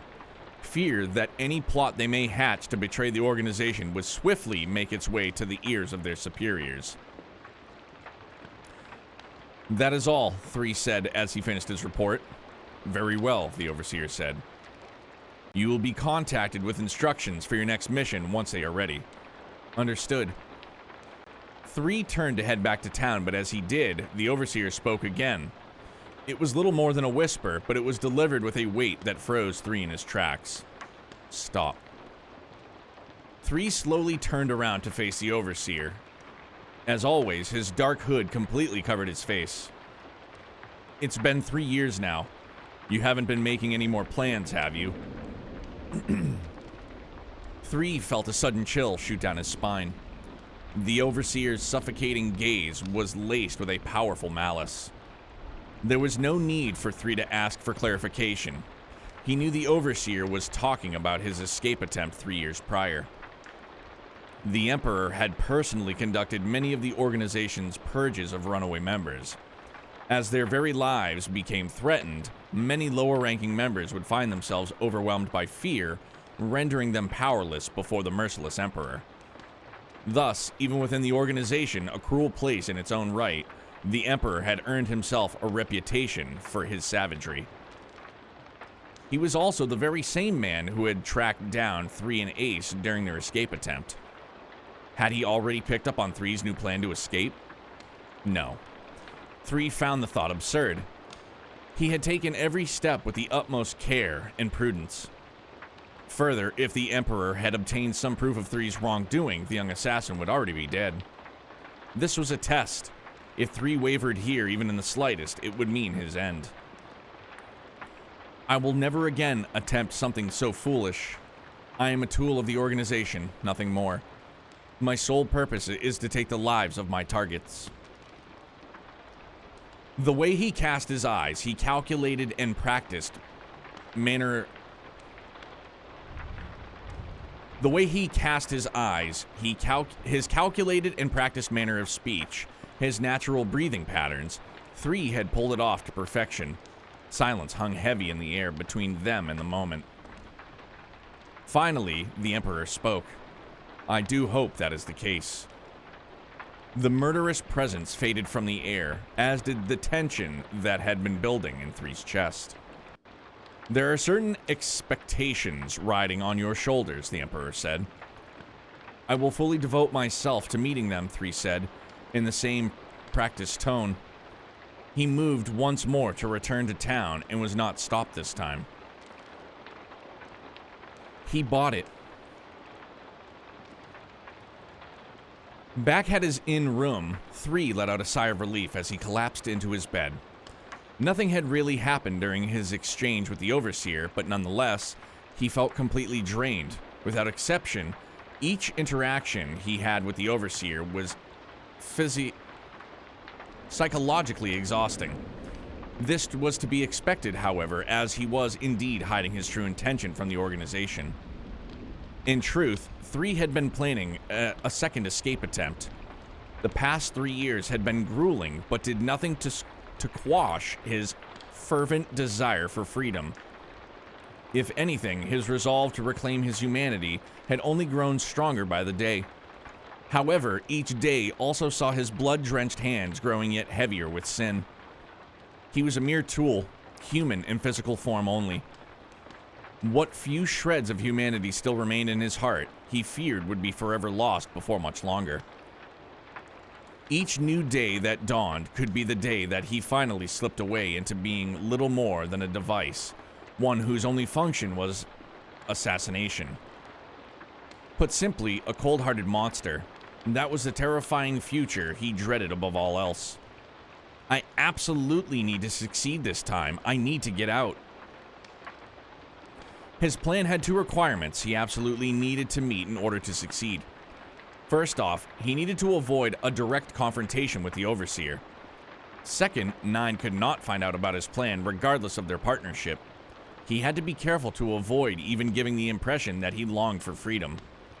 Of course, this meant that 3 would be forced to abandon 9, someone who had fought at his side through countless life-or-death situations. The girl was even younger than he was, but for all her genius, there seemed to be something off about her. Nonetheless, whenever 3 thought about the moment he would pull the trigger and finally put his plan into motion, he finally felt a strange sensation welling up inside him. Strangely enough, it was a desperate urge to fill her in. There were a number of times where 3 had tried, actually. Before he could even get the first word out, however, memories of Ace's sword speeding down toward him would flash through his mind. In the end, he always remained silent. I can't take this anymore. I can't let my scars define me. I know what I have to do. There's no other way. 3 shook off the thoughts plaguing him and returned his focus to preparing for his escape. The only person I can trust is myself.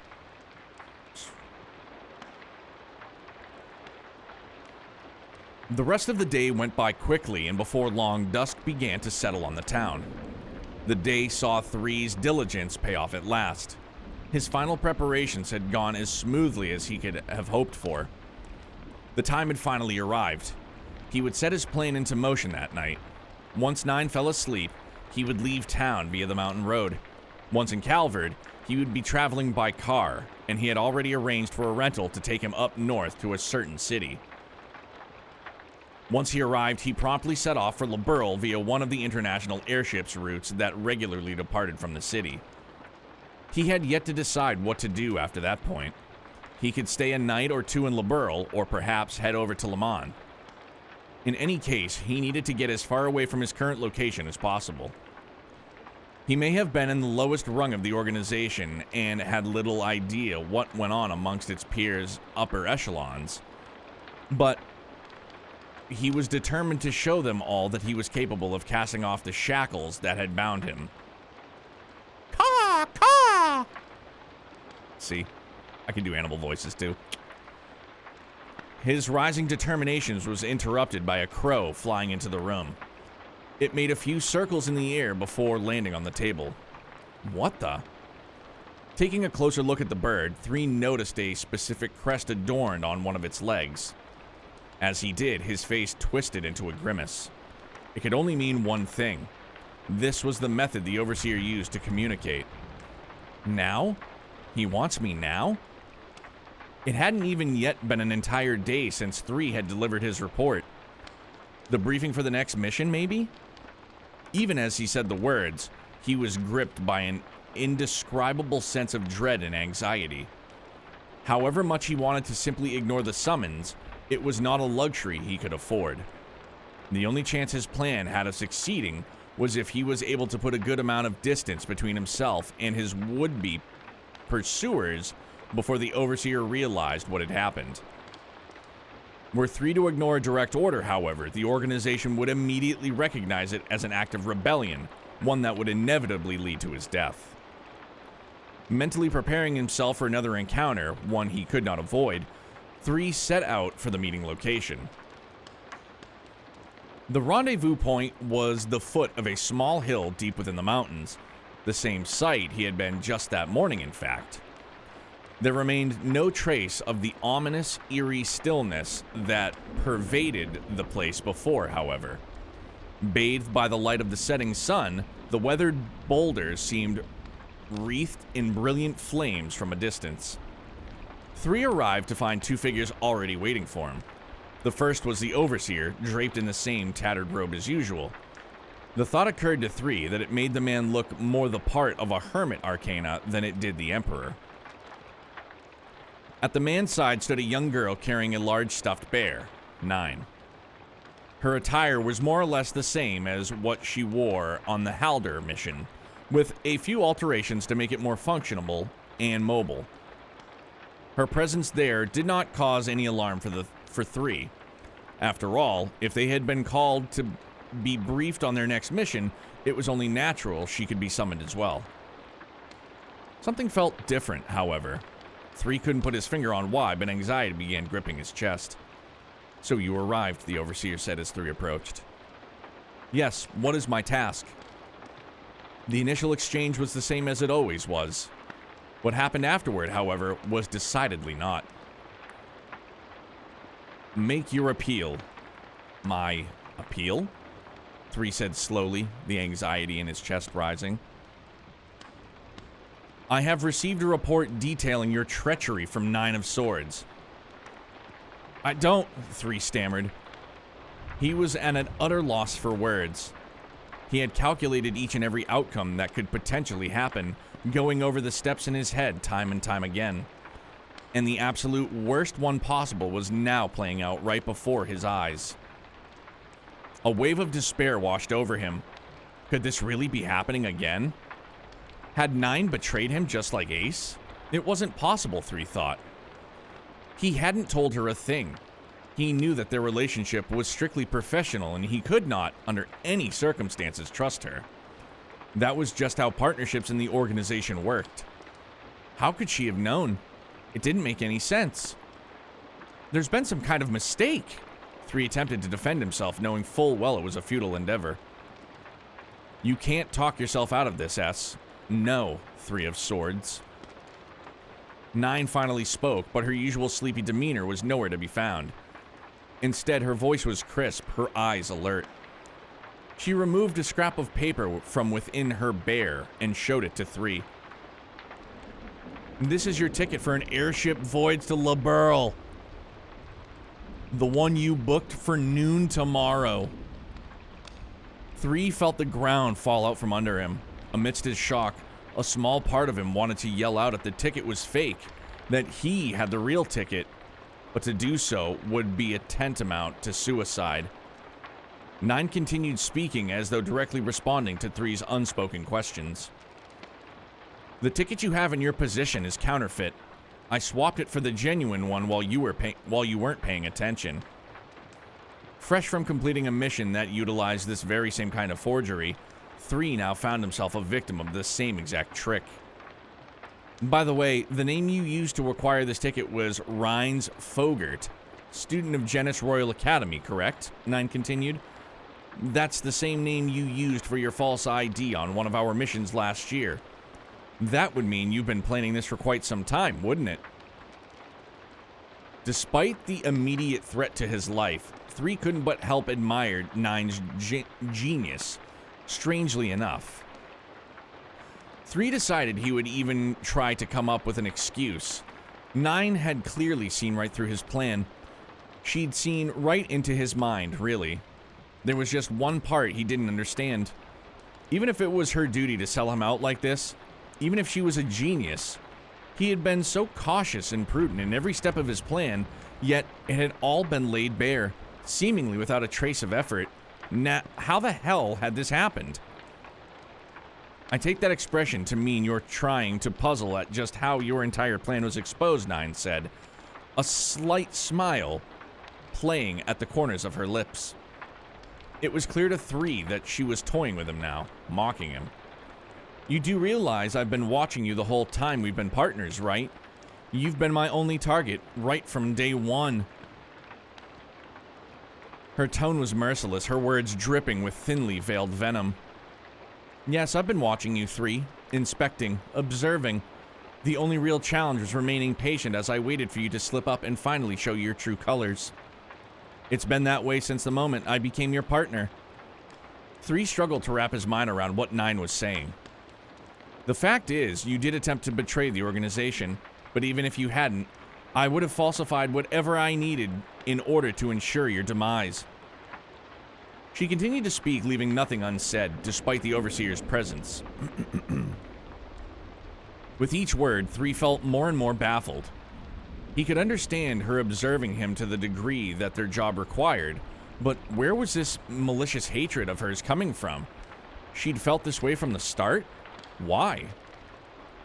The Overseer, who had been silent for some time, let out a low, derisive laugh. I take it you still haven't figured it out. Who she is, I mean. 3 could not, for the life of him, figure out what this was supposed to mean. He looked over at 9, searching for some sort of clue. All he was met with, however, was a glare of pure hatred, one that made him shudder in fear. He had never seen her look that way before. Do you remember Ace of Swords, your former partner? She began, before her voice gained a measured, deadly weight to it. The one you murdered?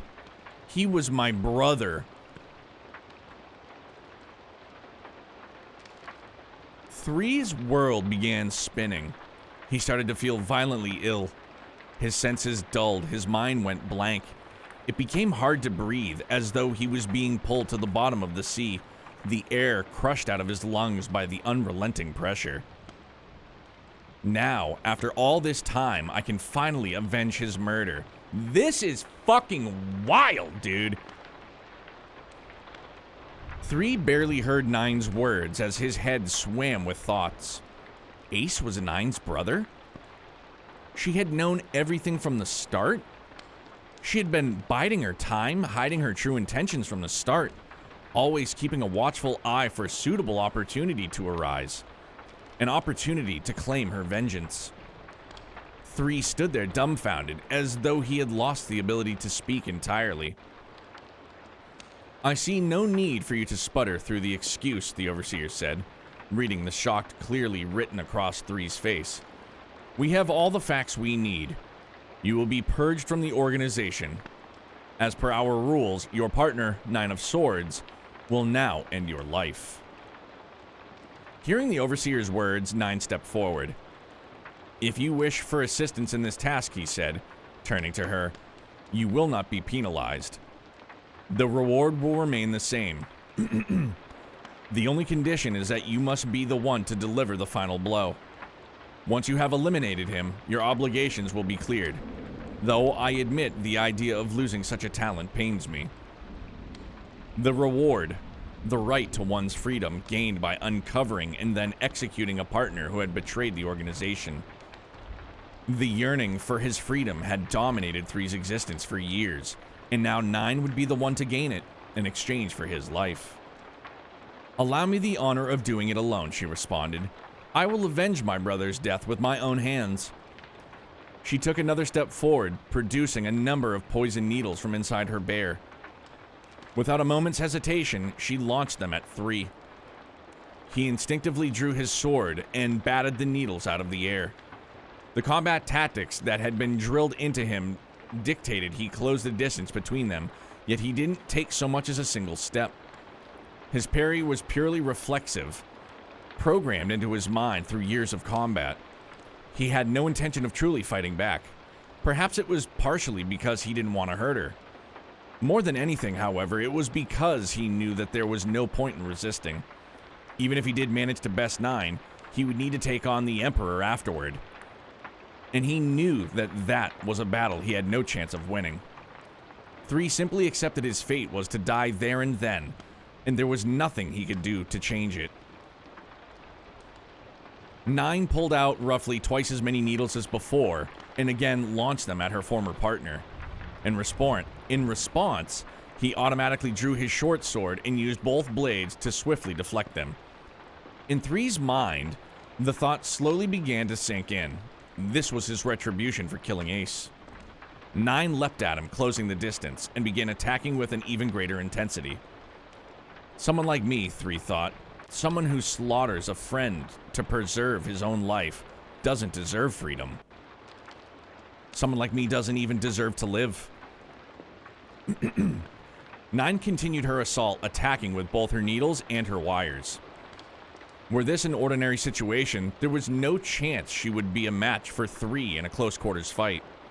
However, his heart was not in the battle, causing a significant shift in the balance of power in the fight. Eventually, 9 managed to decisively gain the upper hand, successfully looping her wire around him.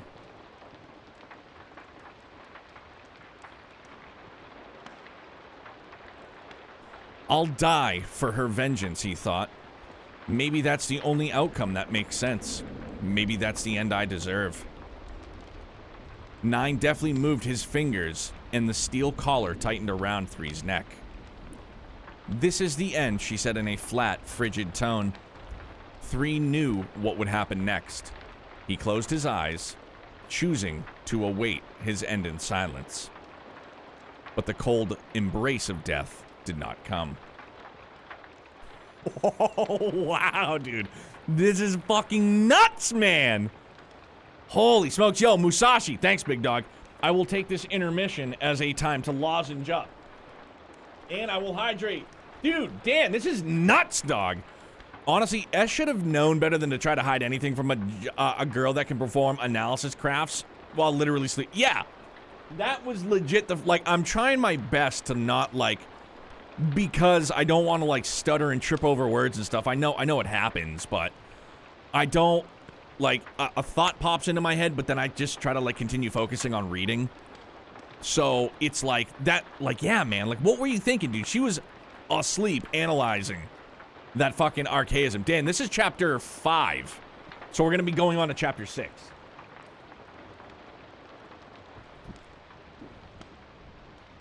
These books are giving your vocabulary a workout, huh? Oh, yeah. Like, and I know, like, obviously I do all the character readings and stuff like that when we play games, but yeah, man, like, this is a different beast. Lozenge! Fucking rapper, get over there. Yeah, this is a different beast altogether. And by the way, it got much colder in here now. I am just comfy cozy. How about a drink?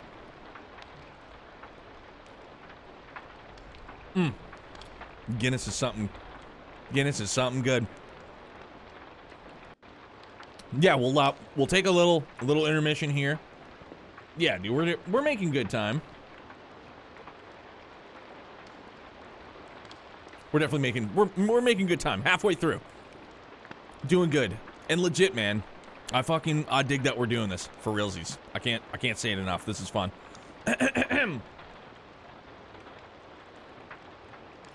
I'll be off work in less than an hour, just vibing while I wait time. Oh, just waiting while I wait for time to go. I got you, big dog. Thank you. How's work going, man? How's your weekend been treating you?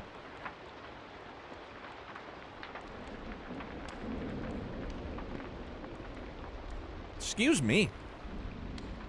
That mute button. Got it. All right, dude, this is fucking nuts, man. Like, what? Oh, man. Here, the fucking wheels are spinning. So now what if 9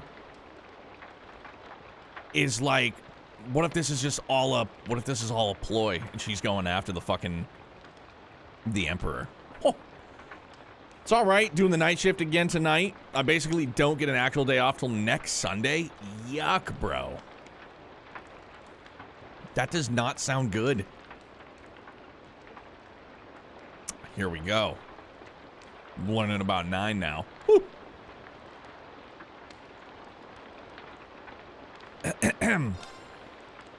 Chapter 6, 9 of Swords. The story's awesome. Do feel the need to give a quick reminder to chat to be careful to keep discussions within the scope of the book. Very easy to inadvertently drop spoilers. Yes, please. Please, please, please. I know that this might not be the smartest book for me to start off reading, given that Reverie is right around the corner, but gotta get the overtime pay so I can pay for your copy of Divine Force. Don't you fucking dare, dog. Take your overtime pay and treat yourself. Dude, I'm gonna get it when it goes on sale. Probably next year.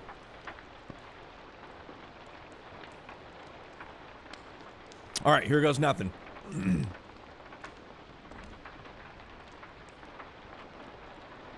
Can't spoil if I know nothing about Reverie, Taps head. It's a big brain play. Chapter 6, 9 of Swords.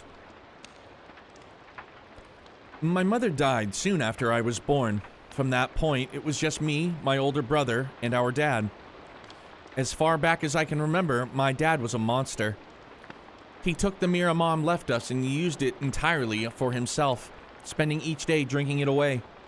He made no effort to put it to good use, to do anything that might help our family. And when he was in a bad mood, what little safe haven we had was violently wrested away. My brother acted more like a parent to me than Dad ever did. Whether at home or out somewhere else, he always protected me. I really hated that house, but I always felt like it was bearable when he was there by my side. Those days didn't last for long, however. I was still quite young when the household ran out of money and Dad decided to put us to work. There weren't many options for a child to earn much Mira, though, and even between my brother and I, our income barely made a scratch in the mounting debt.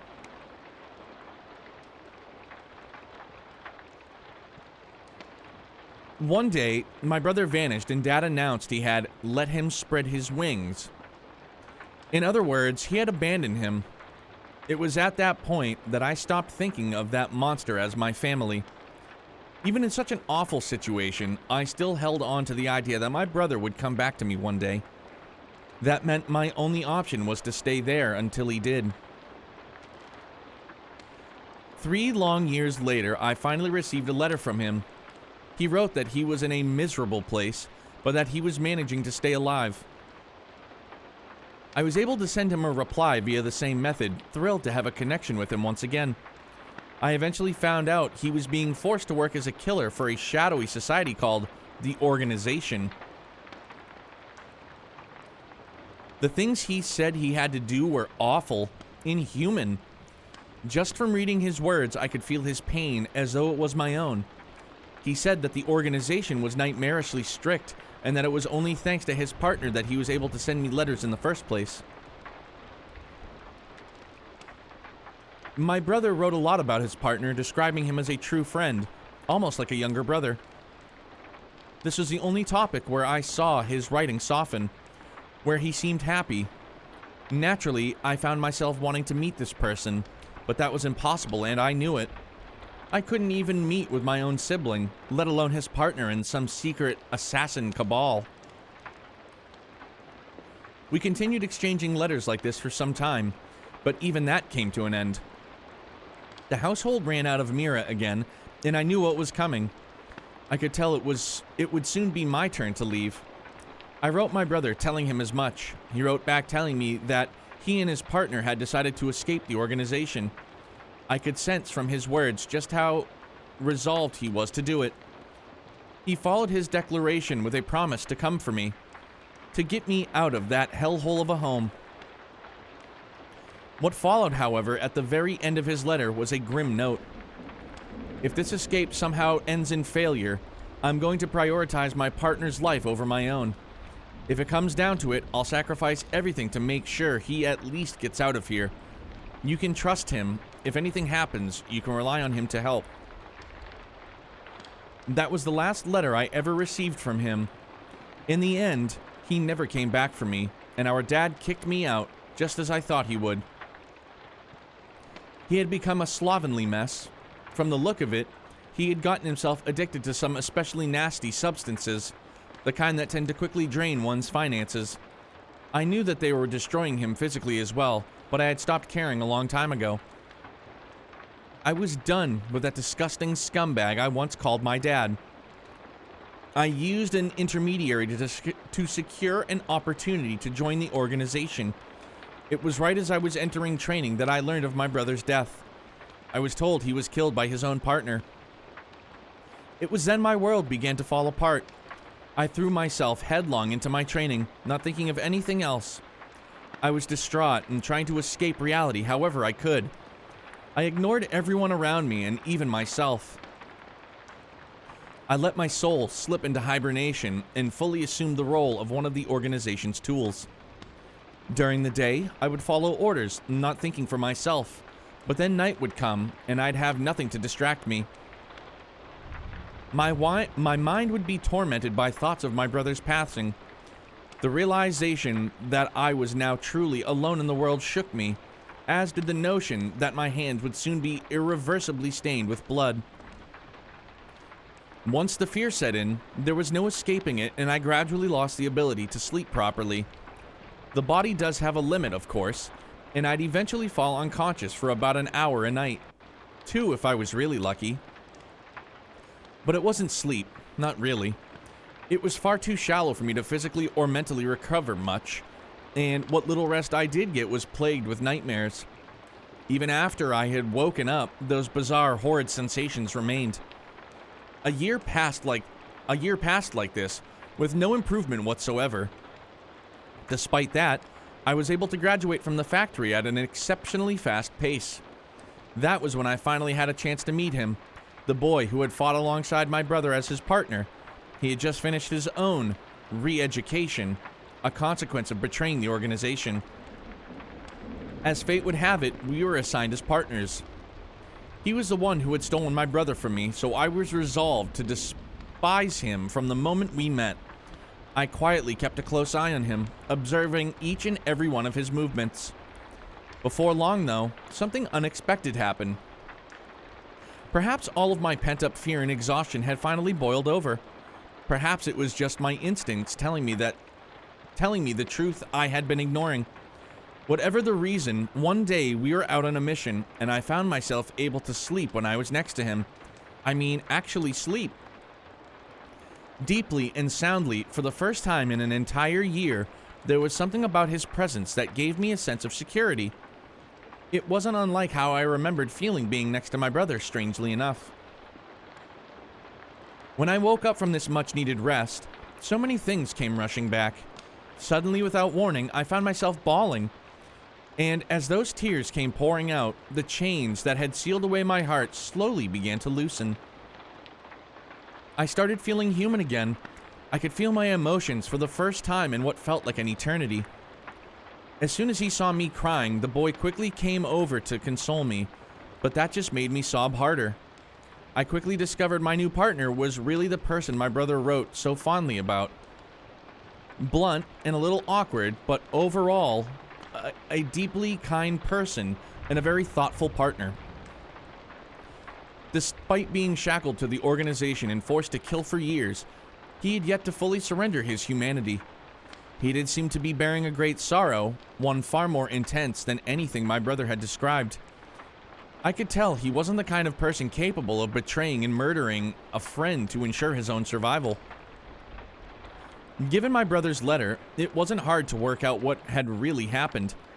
After making their escape, the two were backed into a corner, and their prospects were grim. Rather than both of them being killed, it was better than at least one of them survived. The only way for that to happen was for one to kill the other, to gain forgiveness in the eyes of the organization. My brother knew his partner would reject the idea outright, and that even if he did accept it, he would insist on playing the part of the sacrifice.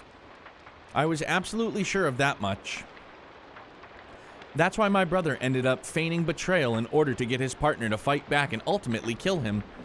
It was a plan that would spare his partner's life, but also deeply scar him in only the way an unexpected betrayal could. From that point on, being near him was the only way I was able to feel secure enough to sleep. And sleep I did every chance I got. Midday during our missions, if there was even the slightest opportunity, I was out like a light. After all, I needed to catch up on the years of rest I had been robbed of. It was a truly surprising turn of events for me, to say the least.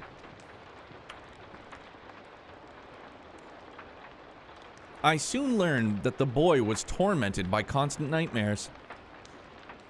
I imagine the incident with my brother played a big role. There were so many moments where I saw how he was suffering and wanted to tell him the truth, but I would always stop myself at the last second, telling myself the time wasn't right.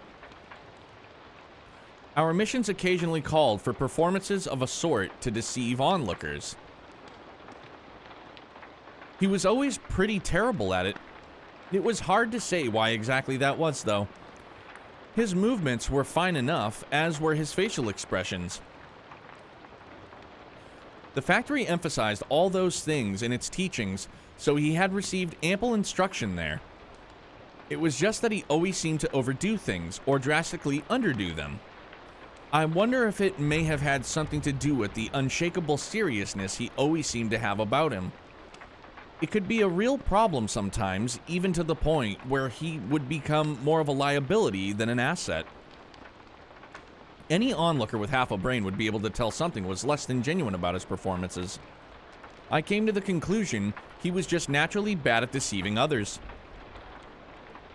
That's why I had to keep my plans for him, to prevent his terrible poker face from giving us away. He'd been earnestly working on his escape for a very long time. I, of course, understood the immense difficulty of his task and why he had to keep it to himself. Still, it made me a bit sad that he never spoke to me about it.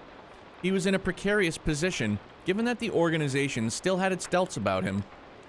I wasn't about to do anything to put him at risk, of course, but his shaky acting alone could very well have led to the organization seeing through his carefully laid scheme. If that happened, it would be the end of him, no question about it.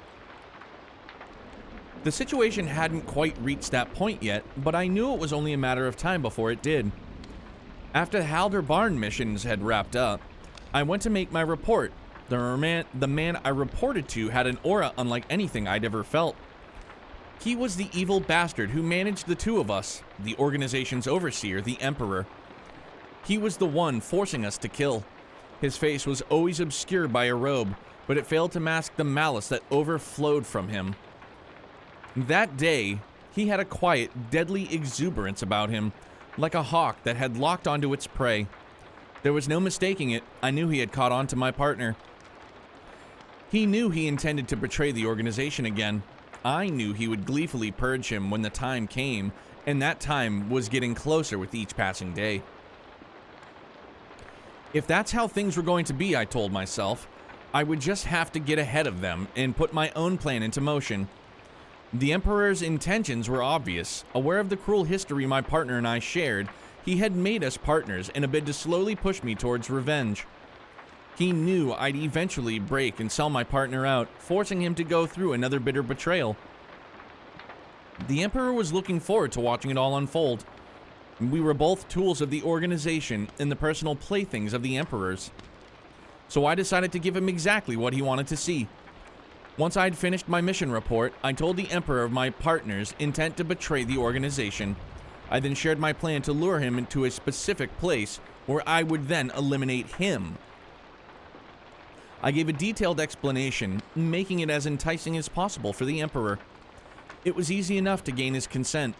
Even with his face hidden under his cowl, he could hardly contain the excitement in his voice over the coming slaughter. The laugh that escaped his throat was a sound so vile it still haunts me to this day. Later that evening, my partner arrived at the designated location, the base of a hill deep in the mountains. At first, he was horribly shaken by the realization that he'd been betrayed again. When he learned who my brother was, though, his face changed. I watched his surprise turn to despair, which in turn shifted to absolute acceptance of his fate. To call what I saw heart-wrenching didn't do it justice. I focused my efforts on giving him the most vicious glare possible, one equal parts mocking and murderous. I came up with the foulest, most malicious things I could bear to say, trying to cut him as deep as possible. After all, the Emperor was standing right next to me, and if I was to be convincing, I couldn't afford even the slightest hesitation. I stepped forward. I was going to eliminate him. I shifted closer to my partner in order to facilitate my wire attacks, or so I made it appear. My true objective was to put some distance between myself and the Emperor. Once I had my wires around his neck, the battle was as good as over. From there, I knew I could end his life with the flick of a finger. This is the end. I meant those words from the bottom of my heart. A transparent cord that ran through the center of the web of my wires was under my control.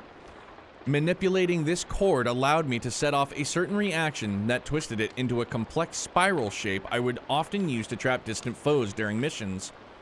Fully focused on watching his toys in the throes of bloodthirsty vengeance, it was the Emperor who had relaxed his guard the most. Right at the climax of our battle, I seized the opportunity, and with perfect timing, I was able to ensnare the unwitting Emperor, leaving him shackled and immobile. The key was the transparent cord. It may not have had the same cutting power as my metal wires, but it was more than twice as strong. Excuse me. Even so, I couldn't count on it to hold the Emperor for long. Excuse me again, sorry. Without a moment's delay, I summoned all my strength to pull on another cord. A low rumble sounded out, and a section of the rocky hill collapsed, dropping a torrent of rubble below. I had taken my time to find the perfect location, one with brittle bedrock that I could have break away on cue. The stones roared and tumbled in a huge wave, hurtling down toward the Emperor. In the middle of it all was a giant boulder more than 10 arch across. Time seemed to slow as it fell directly down at the Emperor's head. The thunder of the rocks sliding down out all other sounds. Drowning out all other sound. Finally, it all came crashing down. The aftermath looked as though a catastrophic earthquake had just taken place. The Emperor had taken a direct hit from a massive boulder. There was no way he could have survived that. Even if he somehow had, he was now buried alive. My partner looked on in confusion, still processing what had just happened. S! I cried out, finally able to use the name I preferred to call him by. I ran over to him and buried my head in his chest. This was where I felt the most safe, by his side. I nuzzled up against him, holding him tight, never wanting to let him go. I had never hugged him before then. I had always been too afraid to do so. I'm so sorry I had said those horrible things, I sobbed. I'm sorry I couldn't tell you the truth. There was so much more to explain, but those were the things I wanted to say to him most. Even though he was still reeling from everything that had just happened, he was still kind enough to hold me close to try and calm me down. 9. What in the world? Before he could finish his sentence, something I never predicted happened. The small mountain of fallen rocks and the boulder shifted slightly. Pebbles began to ride up into the air. It was slow but unmistakable. What's happening? Dumbfounded, all we could do was look on in confusion. Is it some kind of space element art? There's no way, I mused aloud. No, that didn't seem right. Perhaps it was some kind of device that functioned the same way as the airship's anti-gravity components? I didn't understand what was happening. I just sat there, staring blankly, my mind racing for an explanation. Before I could reach one, however, my partner spoke, his voice steeped in panic. That's the Emperor's power. But that would mean, it meant the Emperor was still alive. More and more rocks began floating upward, taking their place among the ever-increasing collection, gently balanced in the air. 9, we need to move. I continued to sit there, absolutely dumbfounded. 3 grabbed my hand and we set off at a sprint. We were able to cover a good amount of distance before we heard what sounded like a massive explosion behind us. We turned to see boulders and rocks of all sizes being flung upward into the sky, like a volcano erupting before our eyes. Holy smokes, dude. Oh, wow. Okay, so it's good to know that 9 also most certainly has her fucking, like, man. Crafty. I love it, though. I'm fucking enamored, dude. Wow. It was all a setup. And, like, what a great setup it was, man. I was fooled at first. I was like... It was so convincing. You know what I mean? Like, the thought of her wanting to kill 3 because he ultimately killed her brother, man. It was like... Damn, dog. Legit activated her trap card. Holy shit, man. Okay, so before we get into chapter 7, quick bathroom break. BRB. Promise.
Also, I do kind of like find it to be ironic that this, like, what we're titling this series, I guess, a cozy reading of, like, this story is fucking anything but cozy, man. Oh my god.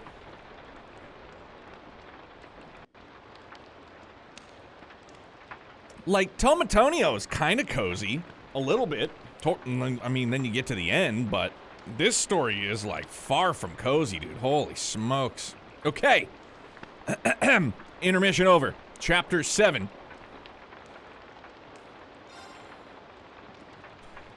Chapter 7. Tears and Promises. 3 and 9 ducked into a mountain cave on the outskirts of Luzon. They had fled from the Emperor as fast as their legs could carry them and were now completely out of breath. As they sat there together, 9 told 3 everything she had kept from him up until then. She told him about Ace, about herself, the details of her plan, and finally, what really happened in that cave 3 years ago. At the start, 3 occasionally chimed in or asked questions, but as the conversations went on, he fell silent. By the end, his head was hung so low that 9 couldn't see his expression.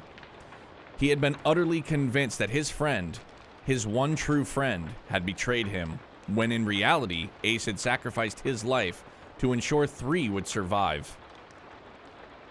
And as thanks for the incredibly selfless act, 3 had not only killed him, but had spent the past 3 years despising his memory. Then came his sister, risking her life to save her brother's killer. 3 felt his chest tighten up as a wild mix of emotions ran through his head. Threatening to overpower him, he was grateful for being fortunate enough to have 2 people in his life, Ace and 9, who he could truly trust. At the same time, he felt a bottomless well of anger burst up. Anger at himself, the pathetic excuse for a human being that he was. Battered by his storm of emotions, his breathing came increasingly ragged. S, are you crying? 9 looked on in concern, having finished her story. She didn't need a response, however. 3's pained silence spoke volumes. I'm fine, he said, returning to his usual blunt tone. Is there anything I can do to make you feel better? 9 asked. I said I'm fine. Despite his words, 3's head still hung low. You're an awful actor, but you're an even worse liar when you're not performing, you know that? 3 sunk down to his knees. 9 moved over to him, taking his head in her hands. She began gently ruffling his hair like a mother comforting a child. Everything's okay now, she murmured gently. It's all okay. But I, 3 stammered, his voice growing weak and hoarse. The last bits of 3's facade broke down, overwhelmed by 9's kindness, and he relented at last. 9 was younger than 3 and definitely took part, but in that moment, she showed an almost motherly level of understanding and compassion. For someone like 3 who grew up without that warmth, it was his first time being comforted by someone. His first time feeling the warmth of family. I know how strong you had to be, S. I know how hard it's been. For so long. But it's okay now, I promise. No longer able to hold his emotions back, he finally broke down. A lifetime's worth of tears came flooding out of his eyes all at once. I'm such a wretched excuse for a... he sobbed, no longer able to control his voice in the slightest. Hot tears poured down his cheeks, staining the cool floor of the cave. That's not true. You know that's not true, 9 said, softly, continuing to run her fingers through his hair. Why am I still alive? Why isn't Ace here instead? He weakly slammed his fist against the ground in frustration. Not another word of that. I won't hear it. You're the one who's been there for me the past few years. You, S. But it's because of me that Ace... Listen, that just means you need to fight twice as hard. You're living for him now, too.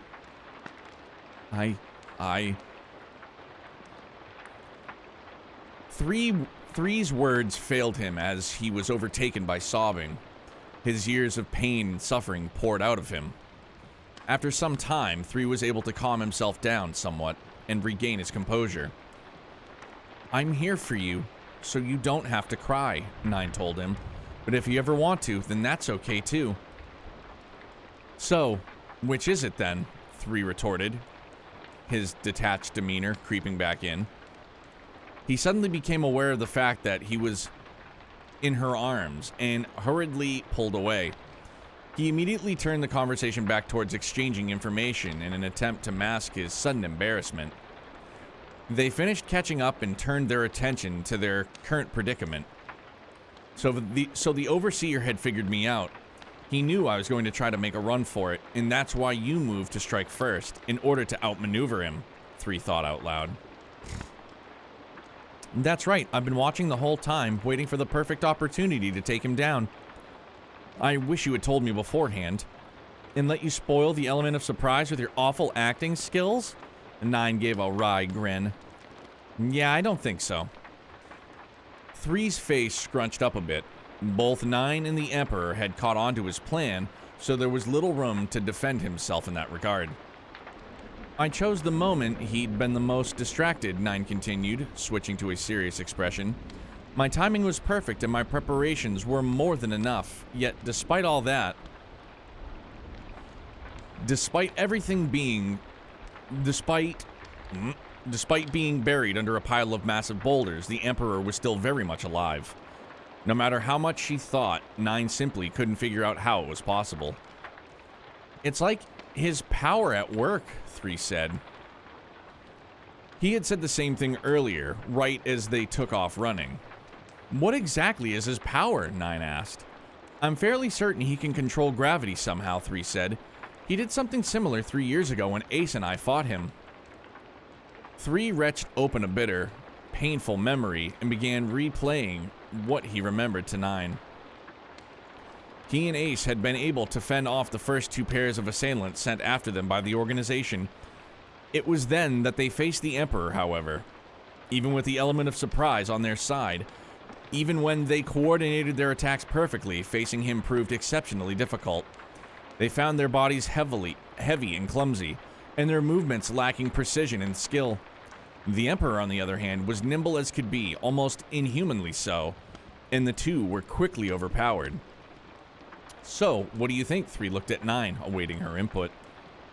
"There was no sign of him starting any cast or charge up, so I doubt he's using arts," she said, her brow furrowed in thought. "As for a probable gravity manipulation device, small enough for a single person to carry and conceal well, given modern technology, it's seriously hard to imagine. He might have an artifact or something like that. An avalanche couldn't kill him, and he has enough precise control to be able to move individual stones and boulders." 9 scratched her head in frustration. "Damn it. We really don't have a lot to go on here." She paused, thinking a moment more, and then she continued. "In any case, unless something major changes, he's too powerful for us. Any attempt at attack is going to result in our deaths." They fell silent for a time, until 3 spoke up, a grave expression on his face. "If the time comes when we have to choose, we're going to prioritize your life, 9. You need to be the one to... Stop it!" 9 silenced 3 with an outburst of pure emotion, far more raw than her usual self. "But then, at least you're able to... If you die, I'm going right after you," she shouted. "I'll do it myself if I have to." The calm, motherly figure from before was nowhere to be seen. 9 was in a frenzy now, almost like a child throwing a tantrum. Regardless of her tone, however, her words were heartfelt and earnest. "I can't go back to not being able to sleep," her voice dropped to a whisper. "I can't go back to being alone." The weight of her feelings was clear to 3. Seeing this, he let out a short sigh. "Then you have my word. No matter what happens, I'll protect you." "That's not what I'm asking for." "Okay, you're right," 3 said, taking a deep breath.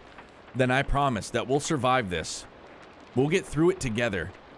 9 looked at 3 with imploring, almost pleading eyes. "You swear?"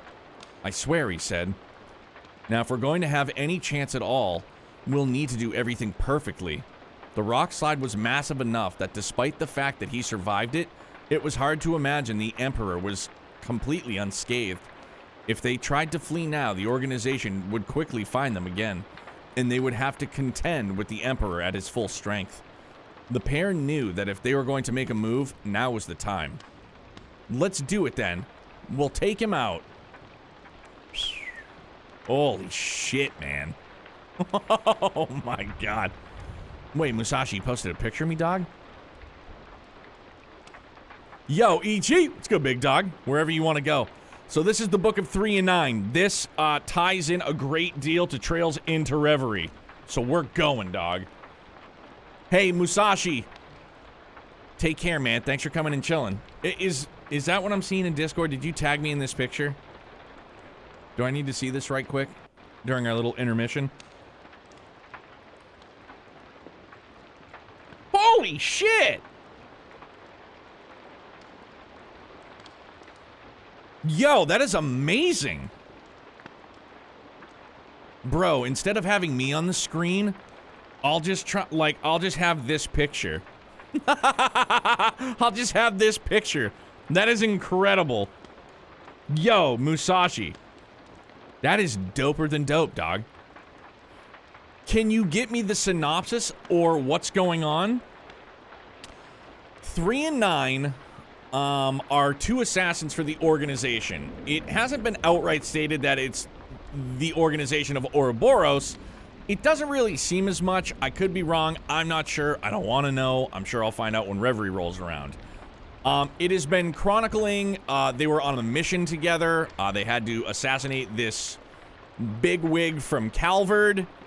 And after their mission, man, there's so much to go over. I'm just trying to put it together, I guess, the best I could.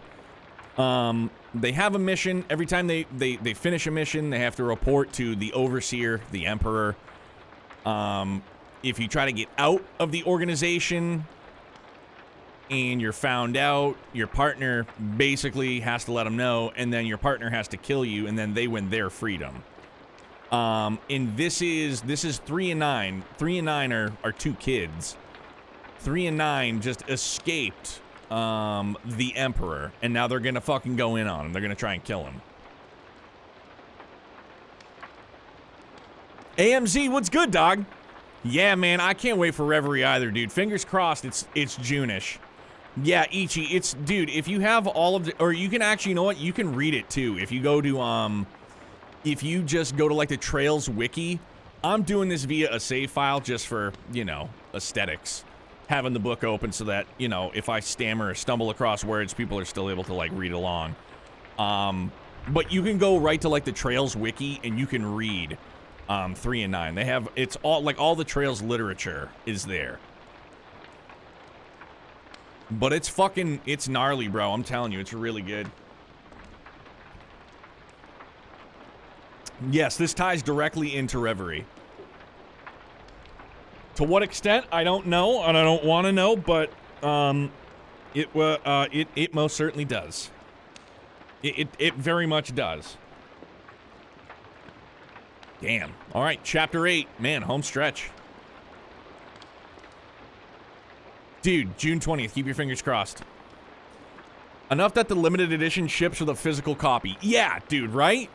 Yeah, the Trails into Reverie physical collector's edition ships with this book. About to hop into Trails from Zero. I think I'm in the final dungeon. Yo, I'm doing well, man. Thank you very much for being here. I love that we're doing this. Bringing out the Dragon Balls, man. Dude, we had the summoning circle. Summoning circle on Twitter. The candlelight summoning circle. Yeah, I'm gonna have to, I gotta get the I hope they sell the plushies individually. Because I gotta get Reen, and Youngblood already needs New Lloyd. He already knows about it. He already needs to have it, so. Zach, what's good, compadre? Hey, man, did you start Azure tonight? You did, didn't you? Was it glorious? Was it amazing?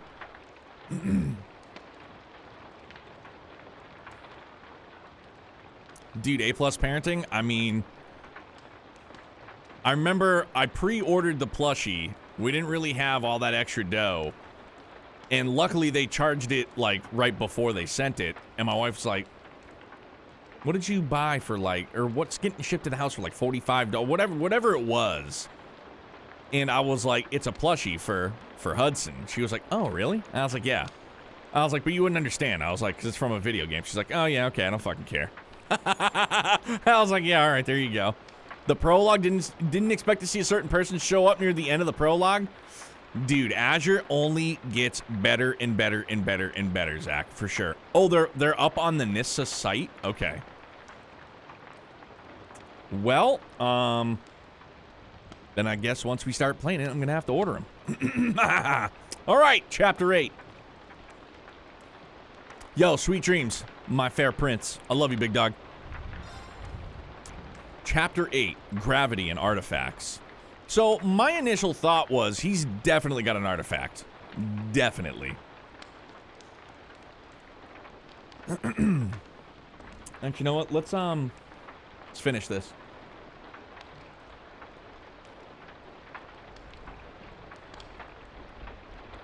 All right.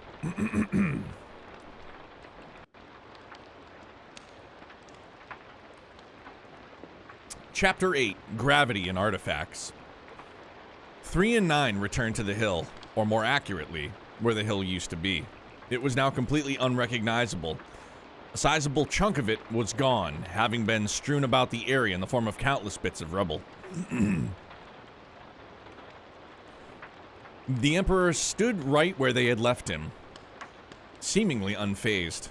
As 3 and 9 surmised, he had sustained at least some manner of injury.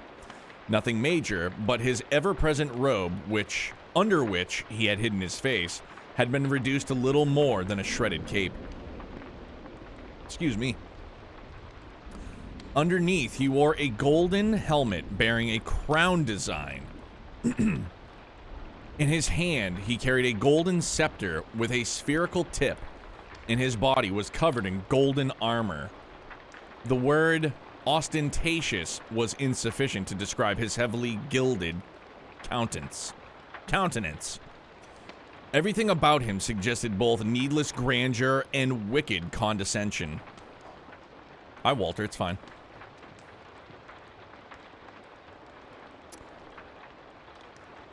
I knew you'd be back.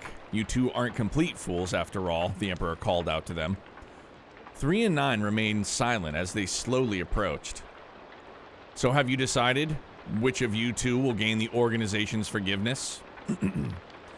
3 and 9 turned to each other and nodded. 3 removed his hand from his sword, leaving it sheathed. 3 knelt down and closed his eyes, showing acceptance of what was to come. In response, 9 pulled out some of her poison needles and silently launched them at 3's neck.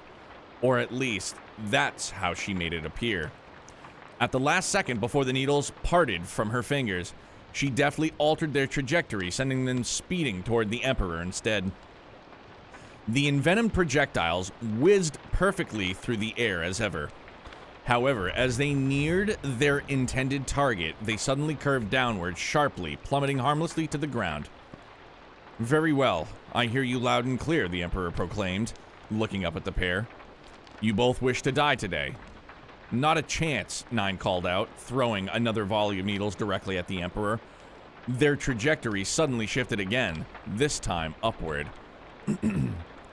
From his kneeling position, 3 quickly shifted his stance and pushed forward off the ground with all the power he could muster in his legs. He launched himself at the Emperor, breaking into a full-on charge. We've had enough. You're the one meeting their death today. 3 began slashing away at his target with incredible speed. His lightning-quick strikes grew slow and sluggish as soon as they neared the Emperor, however. With his assailant's speed so drastically curbed, the man was able to use his golden scepter to effortlessly bat aside the boy's assault. In the same instant, 9's second set of needles changed direction midair and began falling straight toward the Emperor. She had managed to calculate the range of his gravitational field with just a single throw. Once she understood its effect on projectiles, she was able to revise her trajectory. Moreover, she had factioned in the increased acceleration from the higher gravity, meaning her needles would hit harder than normal. Despite all that, however, her attack was neutralized and by a flick of the Emperor's gilded arm. It was still not enough to penetrate his armor. It was, however, more than sufficient to ruse his Eyrie. You dare defy me? Livid, he swung his scepter downward. 3 immediately reacted, just barely managing to block the attack with his sword. Even so, the impact alone threw him back several arch. 3 could feel his brain rattle in his skull from the force of the blow. There was no way the Emperor's physical strength and the weight of his scepter alone could do that. It occurred to 3 that there must have been another way he was able to manipulate gravity. You will be purged, the Emperor said in a low growl. The same words 3 had heard him say a few hours ago and 3 years ago. When the Emperor spoke like this, it was nothing less than the arbitration of a death sentence. Words.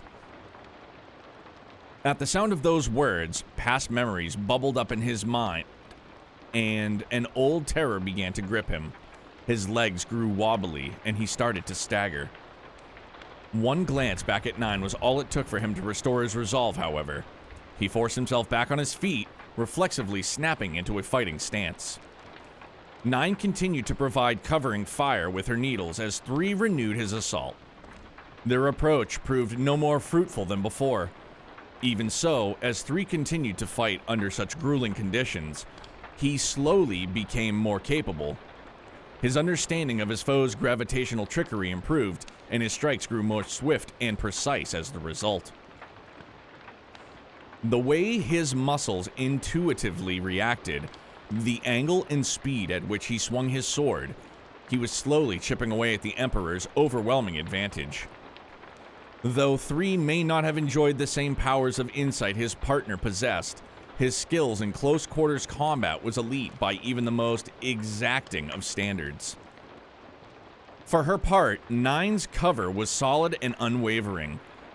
Realizing her needles had no hope of piercing the Emperor's golden plating, she instead began aiming for gaps between its pieces. It was an incredibly difficult task, but as she grew more accustomed to the disrupting effects of the gravitational fields, she was gradually getting closer. She began weaving an offensive arts along with her volleys of needles in order to keep the Emperor on his toes. Her attacks appeared simple enough for her foe to deal with, but they still managed to pull his attention away from 3, if only for a moment. The fight raged on, and after a bit of time, 3 and 9 appeared to have finally began gaining the upper hand. Yet the Emperor did not seem fazed in the slightest. His expression was unreadable beneath the shadows of his helmet, but it was clear from his body language he still believed himself fully in control of the situation. 3 managed to land the occasional strike, but even his sword seemed to do little against the Emperor's impossibly resilient armor. In an attempt to land a heavier blow, 3 launched himself into the air, intending to let the gravity carry his sword downward just as 9's needles had. However, he found himself soaring up far higher than he had intended. Impossibly so, as though he had suddenly sprouted wings. His mark completely missed. He lost his sense of balance and began tumbling through the air. He quickly realized it could only have been due to more of his foe's trickery. Reduced gravity? Expertly seizing the opening, the Emperor raised his scepter overhead, then swiftly swung it downward. As if mimicking this motion, 3 suddenly dropped out of the air, thrown to the hard ground below like a ragdoll. Ugh. The air knocked out of his lungs. 3 struggled to catch his breath, spitting up mouthfuls of blood in between gasps. Get out of the way, he's done! Saved by 9's frantic warning, 3 just barely managed to roll out of the way. A split second later, the scepter slammed down into the ground where he had just been. As the gravity-enhanced scepter connected with the rocky ground below, it let out a powerful blast, leaving a crater in its wake. S! The resulting shockwave launched 3 to the side, knocking him to relative safety. He had taken a direct hit, he would have been completely pulverized. Though dazed, he was still aware enough to signal to 9 that he was okay. He forced himself to his feet. The battle had completely changed. The Emperor had begun manipulating gravity levels on a constant cycle, and 3 was forced into a defensive position. Whenever he managed to get a handle on his foe's barrage of attacks, he found the gravity level altered yet again, forcing him to start back at 0. It was impossible for him to fight in such an ever-changing condition. The situation was taxing for 9 as well. She found herself forced to constantly recalculate the field's range and gravity value, severely reducing the number of effective attacks she was able to launch. Despite their bleak outlook, the two of them continued to hold out. Even when pressured, 3 served as an excellent vanguard, consistently denying the Emperor any opportunities for a decisive strike. 9, meanwhile, continued to back him up flawlessly, acting with a surgical precision that ensured no opening went to waste. "S!" she called out to him as he leapt back, putting some distance between himself and the Emperor. "I think I figured something out." "Let's hear it." 3 waited for her to continue, keeping his guard up and watching closely for any sign of attack from the Emperor. "Have you noticed anything different from when you and Ace fought him before? Was he carrying anything in his left hand back then?" 3 glanced at his foe's left hand, seeing it empty. He thought back to 3 years ago. "Now that you mention it, I'm pretty sure he had an orb with him. Purple, with a golden sculpture of a crow on it. The battle back then was completely one-sided." "Just as I suspected," 9 nodded. This is getting fucking gnarly, dude. 3 had also sensed something was different, but had simply chalked it up to the Emperor's toying with them, as he didn't consider them to be a true threat. Factoring in what 9 had just pointed out, however, cast things in a much different light. Oh, what did I do? What did I just do on accident? Hold on. I just hit the thumbstick. Hang on. Okay, there we go. Sorry, my bad. Woo!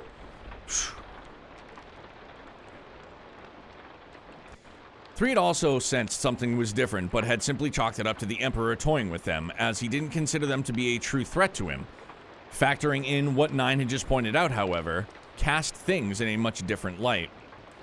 "Oh, so you've realized?" The Emperor paused his onslaught, as though in recognition of 9's keen observation. "You see the implements he has on him now? I suspect at one point he had 4 different artifacts that let him control gravity." "4, huh?" 3 said, taking note of the Emperor's equipment. "Right. A helmet with a crown motif that can increase or reduce the overall level of gravity. The armor that absorbs the force impacted by attacks the moment they're received. A scepter that sends out a devastating gravitational wave when it makes contact with its target. And an orb with a crow perched on it that allows its wielder to alter gravity on a target-by-target basis." What the fuck, dude?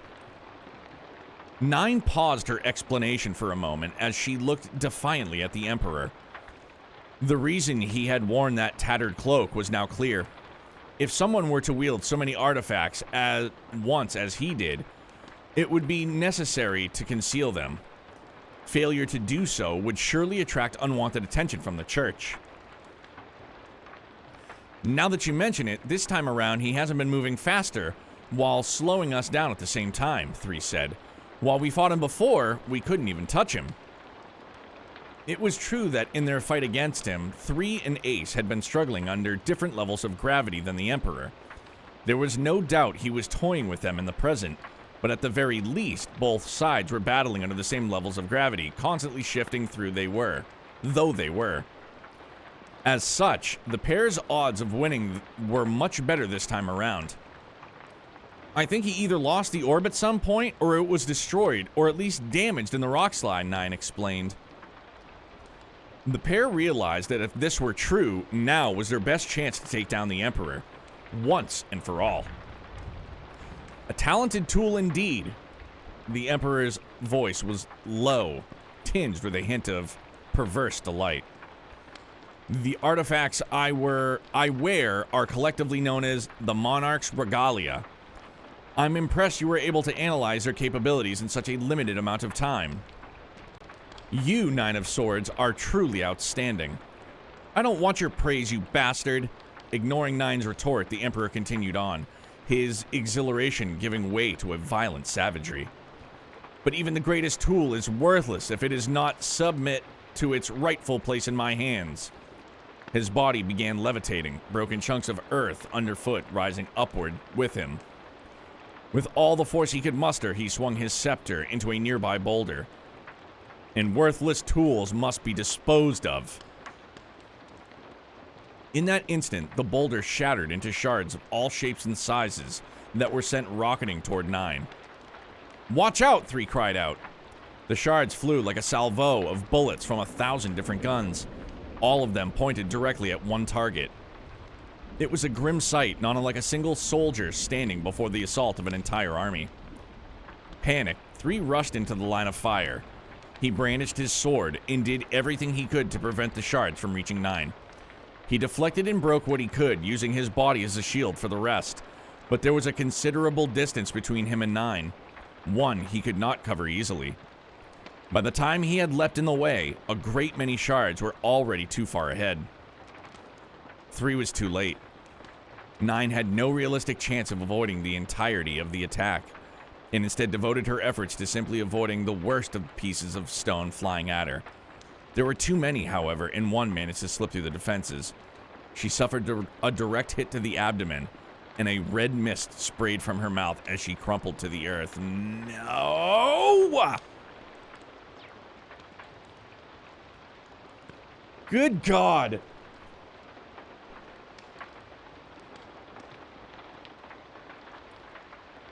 Okay.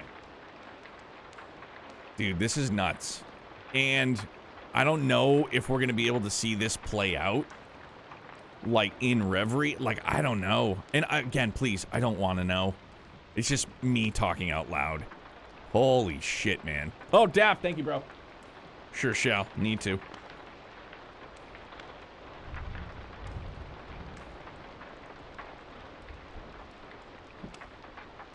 Definitely gonna play to find out. Hefe! I'm here and have you on mute because I cannot listen. Jeff, you can most certainly listen, guy. If you and I have the same standards for not wanting to, like, foreshadow or be spoiled, dog, you can boogie down on this before Reverie. Chapter 9, Anger and Analysis. 9. 3 ran over to her, his voice hoarse with agony and grief. Her forehead, hands, legs, her entire body was stained with blood, dripping from 1,000 scratches and cuts. It was a fate far too cruel for such a young girl. And cuts. Oh, it was a fate far too cruel for such a young girl. No matter how many times 3 called out to her, she didn't respond. He had sworn to protect her. He had promised himself, promised her. But now, 3 felt himself overcome by shame and regret. I'm too weak, he thought to himself. Too weak to help anyone. Too weak to save anyone. As if to seize upon his distress, the Emperor spoke once more. So one of you ended up making it. If you're smart, you'll stop here. Deliver the final blow and your life will be spared, just as before. At those words, 3 felt a creaking in his mind. It was harsh, like the sound of metal scraping against metal. I imagined she'd take some sick satisfaction in being killed by the same person who killed her brother anyway. The Emperor's mouth twisted into a perverse smile, the depravity in his eyes clear even though the shadow cast by his helmet. It was then that something snapped inside of 3. Die! He exploded as if the boundless rage coursing through his veins had at last found an outlet. His legs and arms snapped into operation. A primal rumble burst from his throat. His bones creaked and his blood boiled. Pure fury ignited his entire body, inciting it into action, and before he knew it, he had launched himself at the Emperor. He unleashed a whirlwind of attacks, his strikes faster and more powerful than ever before.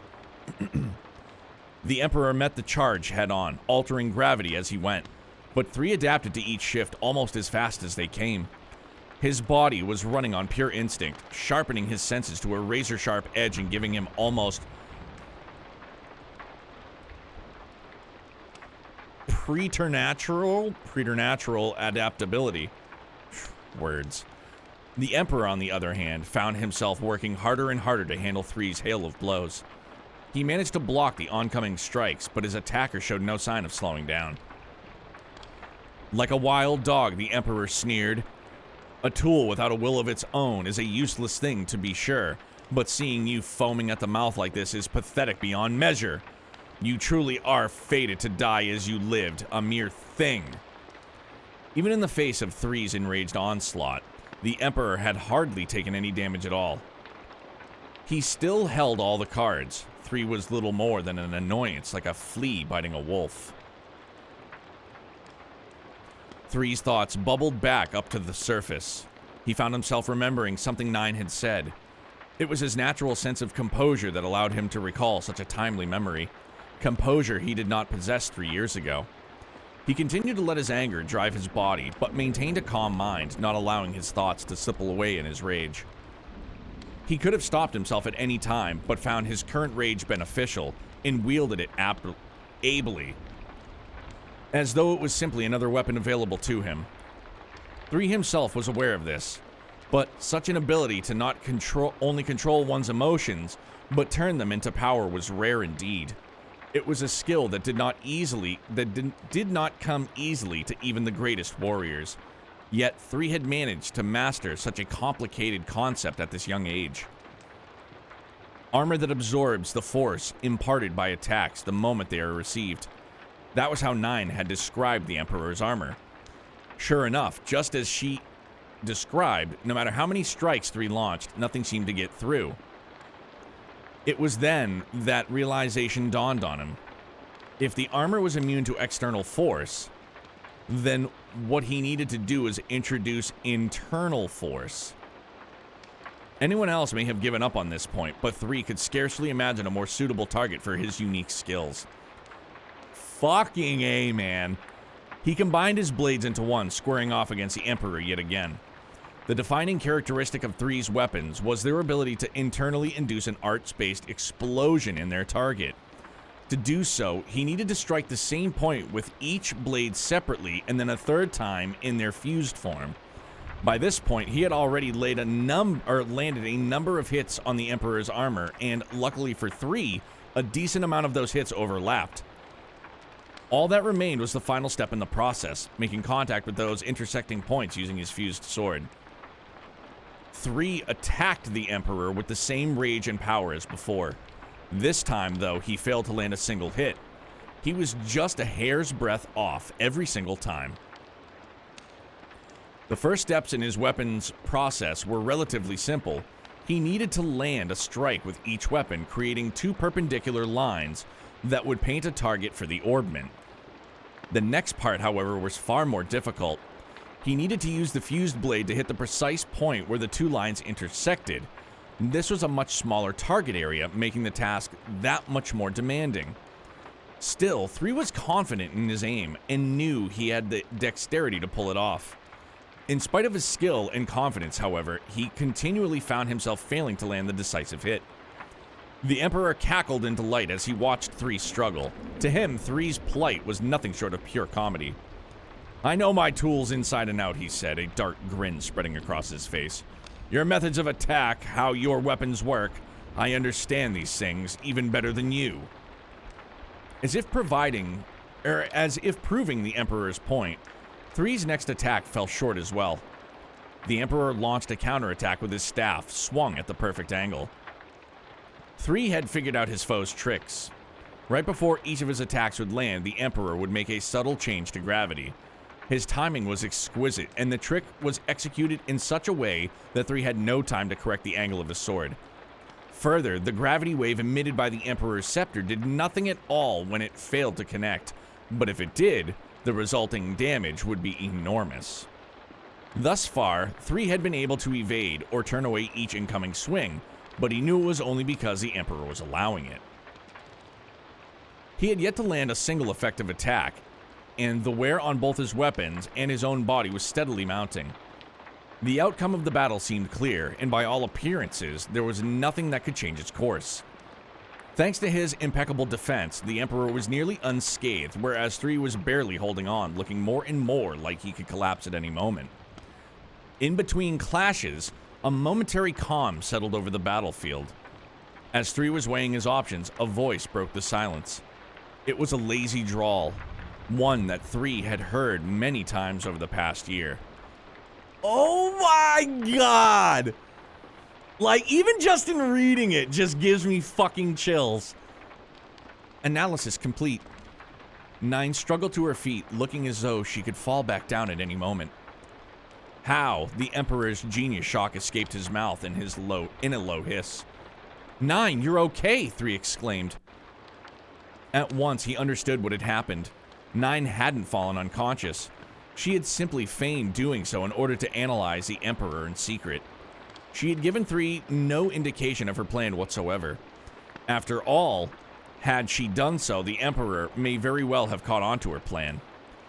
Just fine, she responded. I used my wires to cushion the blow of the boulders by shredding them into smaller pieces. In the end, the rocks barely scratched me. Judging by the amount of blood that covered her, it would have been clear to anyone that this was far from the truth, but the fact remained that she was both alive and conscious. 3 disengaged from the Emperor and moved closer to 9, making sure to keep his eyes trained on his foe as he did so. There's a moment where he's unable to respond to anything, she explained. That's his power's fatal weakness. What do you mean? His gravitational manipulation doesn't require casting like an art would, but after he uses it, there's a period of time of about a second before he's able to use it again. That's why he was able to immediately prevent the falling rocks from burying him earlier. But the way he's changing gravity is so precise, 3 said, thinking back on their battle. How could he have managed that? He was just reading your movements, S. He knows how you fight like the back of his hand. Wait, what? 3 exclaimed, the surprise in his voice clear. It's true, 9 responded. The way he manipulates gravity is determined before you even start your swings. He knows your tendencies well and uses the knowledge to predict your actions.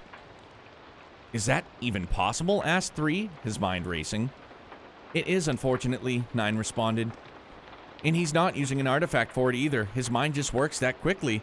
He's a monster through and through. The Emperor let out a low chuckle. A sound analysis, but it will avail you nothing.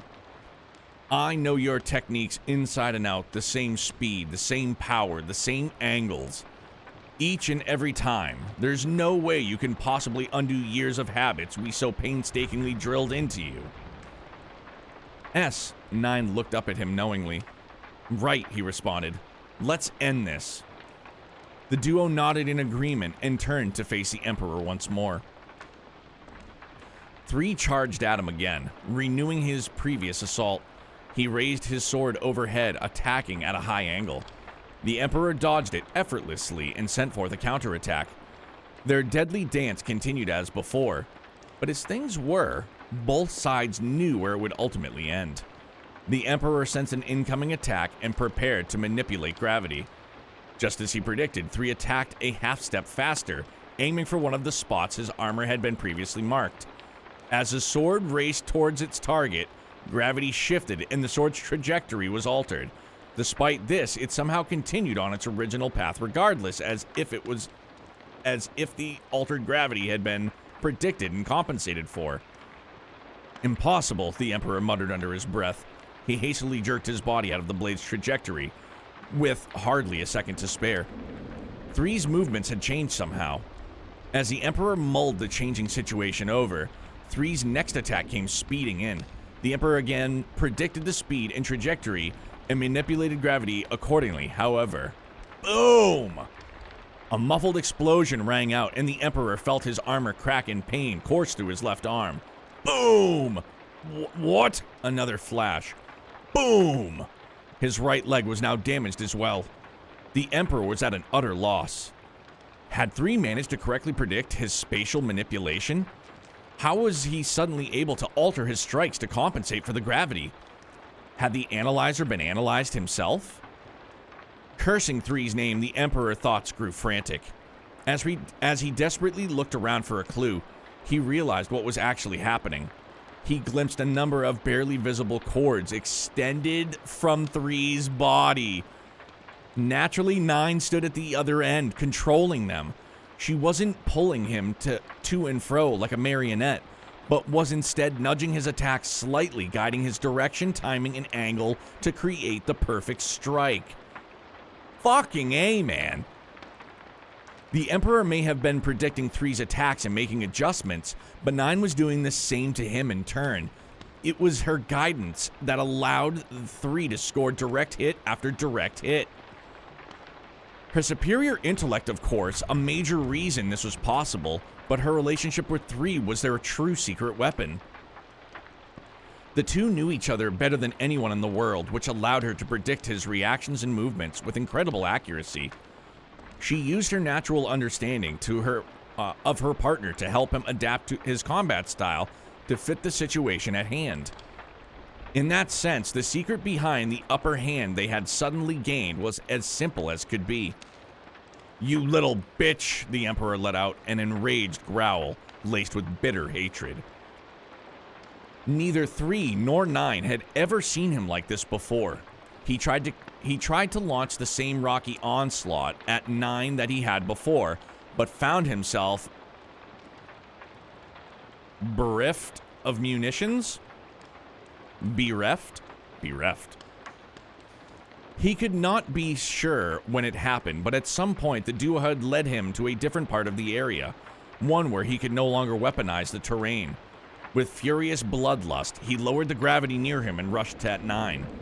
"Finally," she smirked, "I've been waiting." A giant boulder appeared in the air above the Emperor, likely due to an art 9 had cast. The Emperor was unimpressed, however, at being subjected to the same attack twice. This time around, it even lacked the element of surprise. He easily shattered the incoming boulder with his staff once it entered his area of reduced gravity. But it was this flippant display of arrogance that sealed his fate. As the pieces of the boulder rained down around him, he found himself face to face with a plush toy rabbit, one that had been hidden within the boulder. "No," he exclaimed, knowing full well it was no mere toy. Excuse me. His realization came too late, however. With a massive bang, the rabbit detonated. Light and heat washed over the Emperor, and his legs buckled under the force. Just then, another explosion went off at his back. 3 landed a solid hit on his chest armor, and the resulting blast had blown it clear off his body. "This is the end," 3 said quietly. The black-hearted Emperor's armor had been destroyed, and 3's blade had found its bloody mark. Wowzers. This is really good, dude. I will say one thing that could make this setup better is making the screen bigger so okay, so I didn't know, honestly, like, how large... I mean, I guess I kind of knew how large, like, the picture was, but I didn't want it to be so large that it overtook the fireplace. Nokado! Yeah, 3 and 9 is wild, dude. Holy smokes. Oh, I definitely want to see this fight animated as well. Big time. Hang on, because now Dan's in my head. So let's,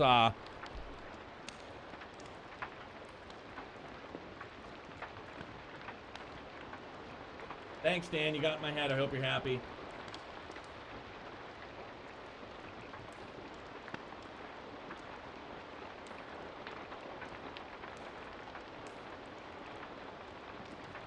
Yeah, see, like, I don't want to cover the fire. Can you guys read it like that? Can you... Is that more easy to read? So the thing is, I don't want to put it in the corner because then some dude's random fucking dog on a dog bed sitting next to me. I don't know who this dude's dog is. I don't know who's this. I don't know whose dog this is, man. But that's why it's placed where it's placed.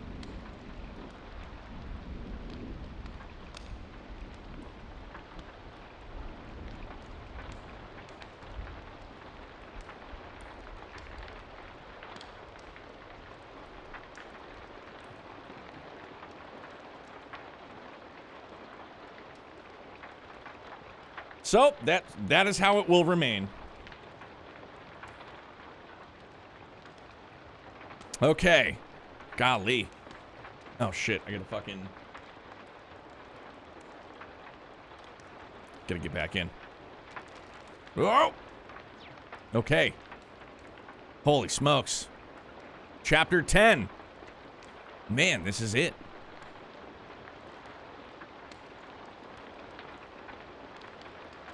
Final chapter.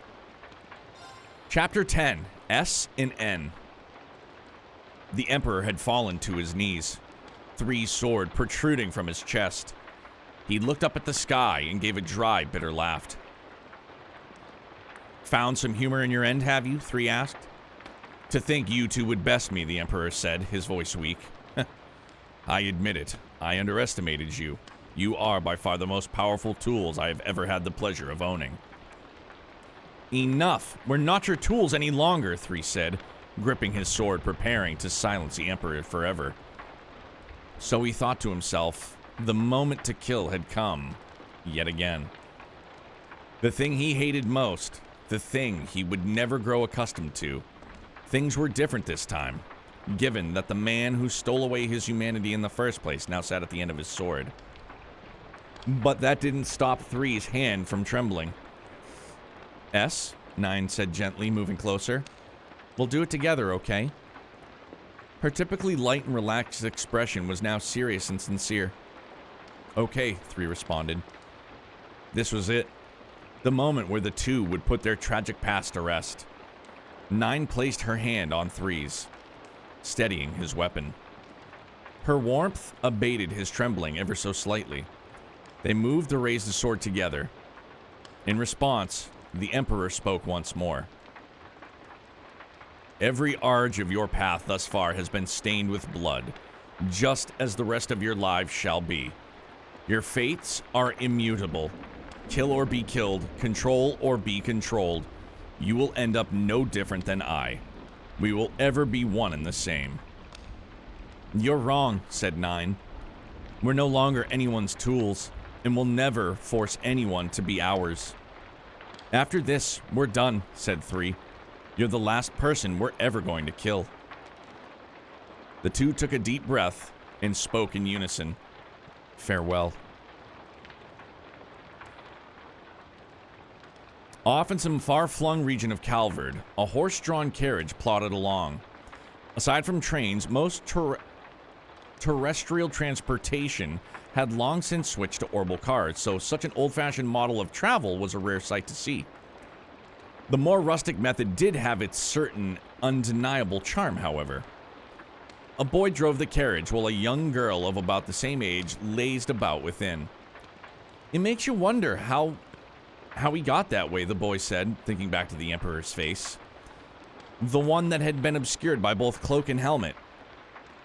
His appearance had been a poor fit for his monstrous behavior. If anything, he had been rather handsome. Well, if you don't mind rumors and hearsay, I might have the answer for 2 of you. The girl's response came from within the carriage, delivered in her usual sleepy drawl. I'm listening. Well, the girl's story went something like this. In a small country in some corner of the world, there once lived a vile, oppressive king. His reign was tyrannical, his rule evil, and his people lived in fear. One day, he died, and his son, the crown prince, was enthroned. The prince, this new king, was, at his core, a kind and gentle soul who strove to govern in a fair and just manner. He was determined to avoid his father's errors, but perhaps because they were too accustomed to fear, no one met his new king's ideal with an open mind. Free assembly and speech had already been brutally suppressed during his father's reign, and the people's rage had already reached a boiling point. Violent voices grew louder and louder, eventually resulting in a revolution. The Revolutionary Army launched an assault on the royal palace and forcibly converted the country into a republic, holding the new king accountable for his father's sins. Suddenly finding his life at risk, he had no choice but to flee, leaving behind his country and his entire way of life. You're telling me this prince eventually became the overseer, the boy asked, his brow wrinkling in thought as he turned the story over in his head. Who can say, shrugged the girl. I don't know if a kingdom like that even existed in the first place. The girl rolled over to continue dozing as the carriage bumped and bounded its way along the road. Assuming this is more fact than fiction, then what? The boy asked. He was too kind and lost control of his kingdom, so he developed a powerful desire to control others? It's hard to believe. The boy trailed off. He had no intention of giving the overseer even a shred of sympathy, but strangely enough, he did find himself feeling a little pity for the man. The boy and girl fell silent for a few moments. The only sounds that could be heard were the clopping of the horse's hooves and the creaking of the carriage. The boy broke the silence. What is it? The girl raised her head up from her nap. Her voice remained as relaxed as ever, but the boy's tone suddenly grew tense. Is there any chance you could ever forgive me? For what I did? For what happened between me and your brother? No. The girl's response was swift and blunt. The boy fell silent. He had no right to scorn her answer. Never, she continued, because he was my brother and I loved him. He was the only real family I ever had. So? The girl paused for a moment, her cheeks flushed red, and then she continued in a much louder voice.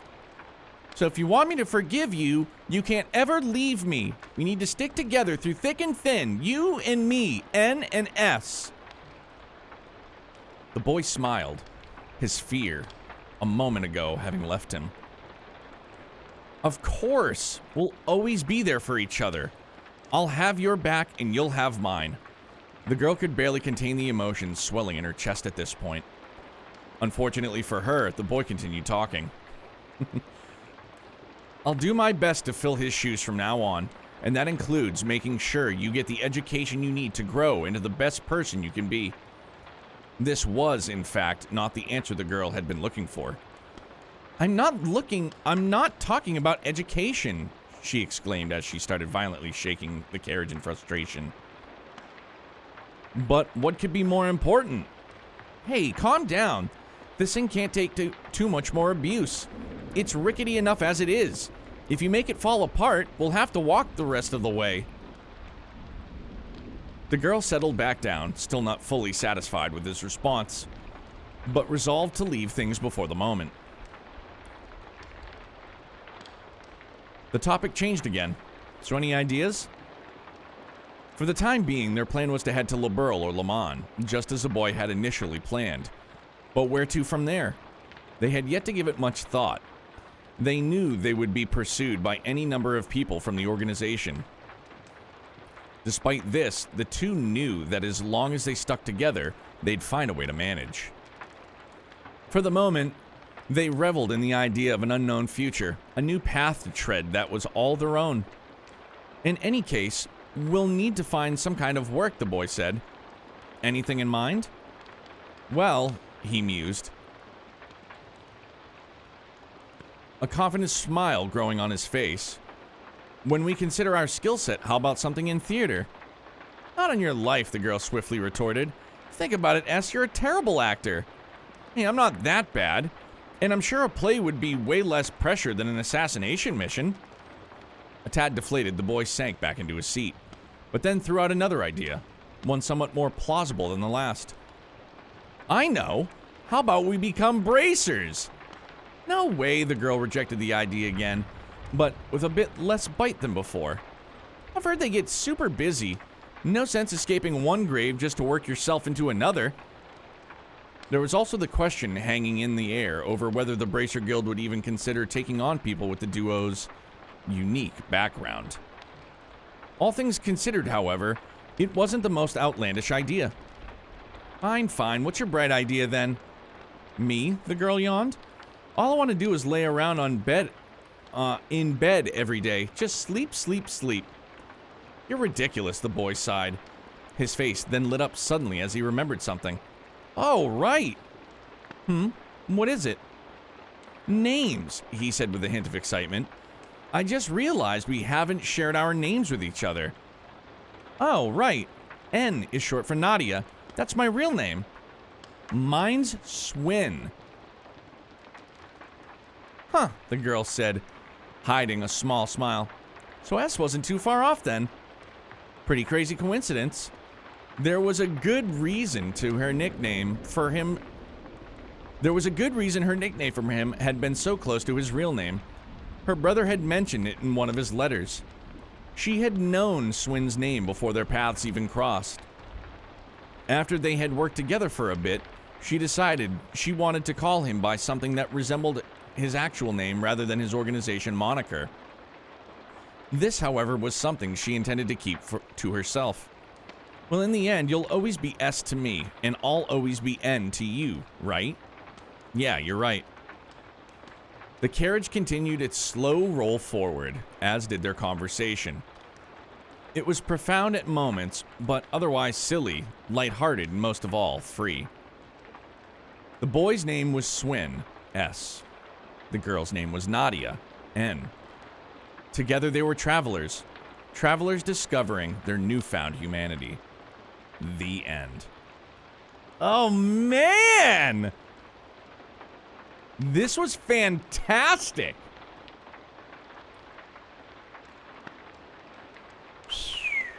Holy mackerel. And just like this, the first rendition of a cozy reading of complete in the books. Aptly stated. Amazing book. Nadia and Swin.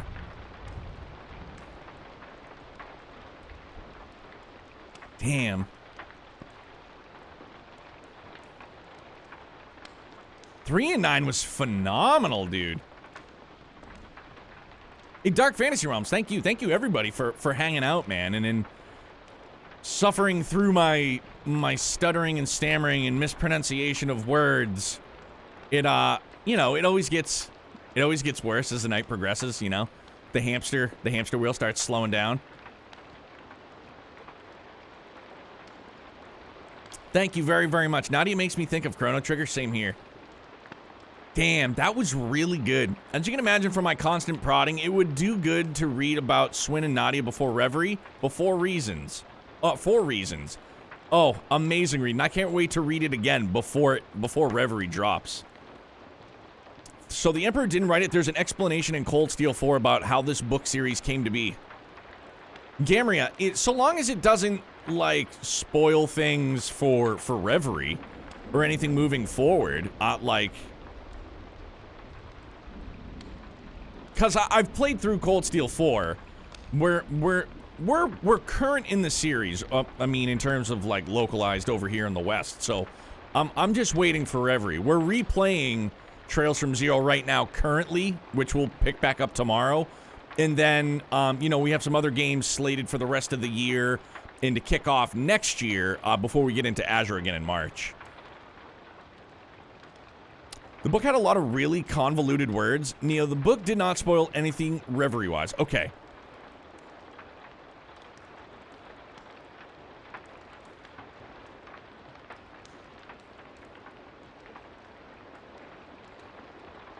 Yeah, it introduced 2 characters, so Swin and Nadia. All right. So the organization wrote this book series as a wanted poster of sorts. The actual effect turned out differently, though. Oh, wow. Jet, what's good, man? I just played Trails into Reverie and Kuro no Kiseki via English patch. Great games. The only reason why I didn't do the Zero Field translation patch for Reverie is because I'm so attached to, like, the English voice actors.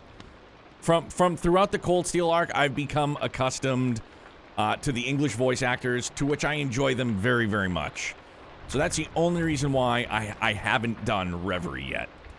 However, that being said, depending on how long it is we're going to be waiting for Kuro, there is a good chance I may do Kuro 1 before we get the official localization via Zero Field patch. I'm still mulling it over. Still thinking about it.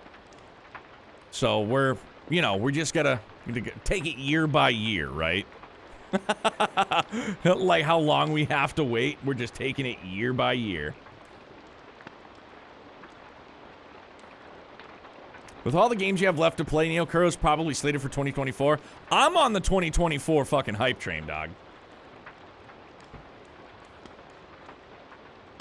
If we find, like, if in some way, shape, or form we find out that Kuro's coming in 2024, I'll wait.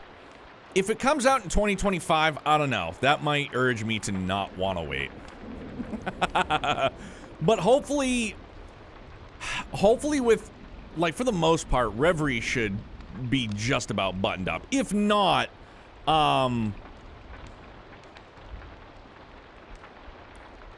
sorry, I just trailed off. I hope Kuro and Kuro 2 are close together like Cold Steel 1 and 2. Sharply Dressed Man. Oh, is that who we met last week via Dark Fantasy Realms?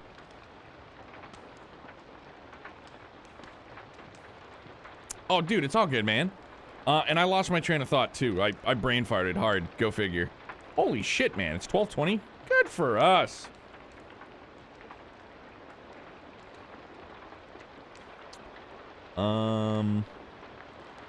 Sharply Dressed Man is playing The Forest. All right, I'm unfamiliar with what that is, but... So, guys, thank you all so very, very much for, again, the first of what I hope to be a continuing segment or series that we'll do here on the channel. And reading through Trails literature. I'll get a new challenge up and running for tomorrow night.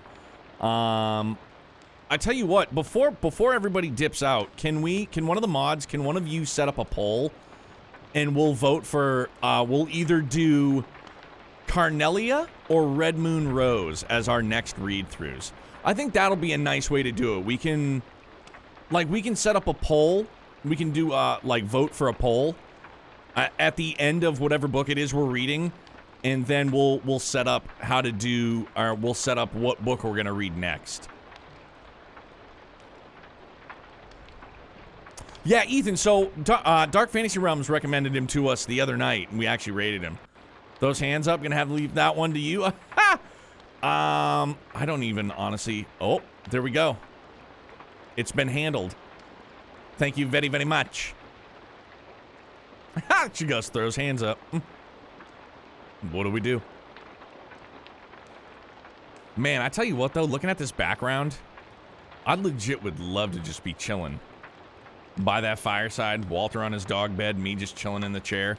Oh, that would be lovely. It would be quite lovely. So yes, let's see. So the only reason why the book is a little too high is because Dan got in my fucking head before chapter 9, and he wanted me to make the picture a little bit bigger, so I did, but he was like, move it over to the corner so, like, people can read along, to which I dig that, but also no disrespect to this dude's dog or whoever created this on wallpaper generator. It's some other person's dog laying down in a dog bed next to me, and no disrespect to the dog, it's not my fucking dog, and if there's going to be a dog laying next to me in an overlay, it's going to be Walter. Gotta change the background every time? That's a good idea. We can do that. That is a pretty good idea. I have found some other good ones. I just need to get it going. Pretend you own multiple classy reading rooms. We can do that. And we'll get it worked out. Yeah, so the next book that we read, we will, I'll try and get the book bigger so people can read along if they would like. A Coco Panda's Tale? Black Records. Da da da da da da da da da da da. Maybe a campfire in the middle. Okay, so Ethan, the truth of the matter is, I am at the mercy of wallpaper generator because this is something I could never have pulled off on my own in this little time. So there is another one. There's another one that I have that's nice. But it's on YouTube, and I don't want to, like, I'm not sure, I don't want to get, like, you know, like, copyright or anything like that, you know what I'm saying? It's just kind of there, chilling. I'm sending you a world map of Trista, then you can read a book in Fee's sleeping post. Oh. It's not a bad idea. I'll just have to get like I'll have to get like another ambiance going in the background. It'll just be like birds chirping or something. Musashi, I dig it though. Chuck it my way. All right, so the poll for our next book getting underway. Let's see, I'm gonna have to make a fucking thumbnail, get this uploaded into the old U of Tube. Should be pretty good. I like that we're doing this though, man, for realsies. Thank you guys very, very much. Red Moon Rose, okay. There we go, Red Moon Rose, that's what it is. So Red Moon Rose, I'll get that posted. And I think I have Red Moon Rose in my save file. You know what? Let's just tell you what. We'll,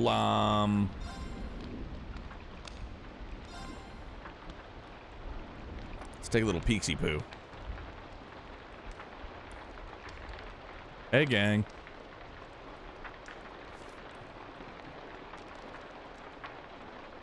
No, maybe I don't. For some reason, no. Is Red Moon Rose in... Is that in Cold Steel 3? I can't even remember. 3 and 9. I almost had all. I just missed one. Imagine that. I think the whole series can be read in alt... Oh. Is it in Cold Steel 1? Okay. Then I'll have to look. I feel like I have it. Hold on. So now I'm getting Cold Steel 1 and 2 and Cold Steel 3. And I, like, honestly, I know I could just read this off the wiki, but I like the aesthetic of the book being on the screen. I think 3 has the whole series in the library. You can read the book in Ulster and Cold Steel 4. Okay, so then maybe I'll have to use Phil's save file again. Because this is Phil's save file. Thanks, Phil. You the man. Yeah, because I'll still be able to travel. Gotta remember controls, which I don't. I don't remember how to look at the world map. I don't remember how to look at the world map.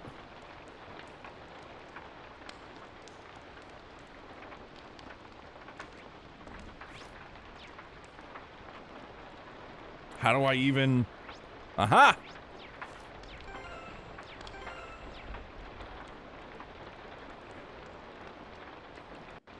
Ethan, yes, I do.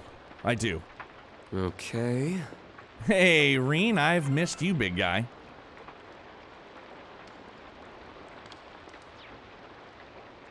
I don't remember...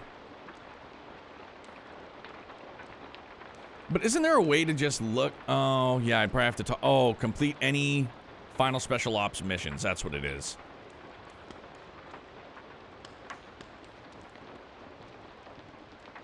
Yeah, okay. Well, we'll get it figured out. 3 and 9. Phenomenal. Okay, I'll get that figured out. I won't prattle on. I won't waste anybody else's time any longer than I already have. But thank you guys very much. Yes, let's alt tab out right quick. Hey, Dark Fantasy Realms, you guys rock, man. I love you guys. Is it literally how it's spelt, sharply dressed man? I don't remember. I'm sorry. Let me look. Let me look. Yeah, sharply dressed man. That's it.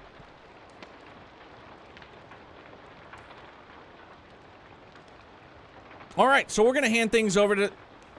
Wait, dude, he has raids disabled, Ethan. What the fuck happened? We just raided him, like, the other night. We legit just raided him the other night. Now he has raids disabled? All right, looks like we find somebody else to raid. He said never again. He's like, I don't want to be raided. Fuck all that noise. All right, Ethan, pick somebody else if you got it.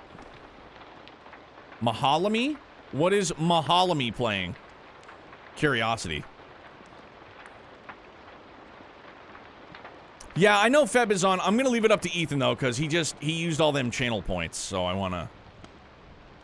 Started Zero recently, so she's new to the series. All right. It's your call, big dog. How do you spell it? Can't read.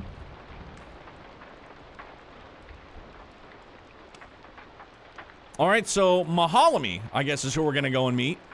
Playing Trails from Zero for the first time. She's playing Tropica. Oh, so she's not even playing Zero. Okay. Hey, it doesn't matter, man. You spent the points. We're using them as you would like us to. But, guys, thank you very, very much.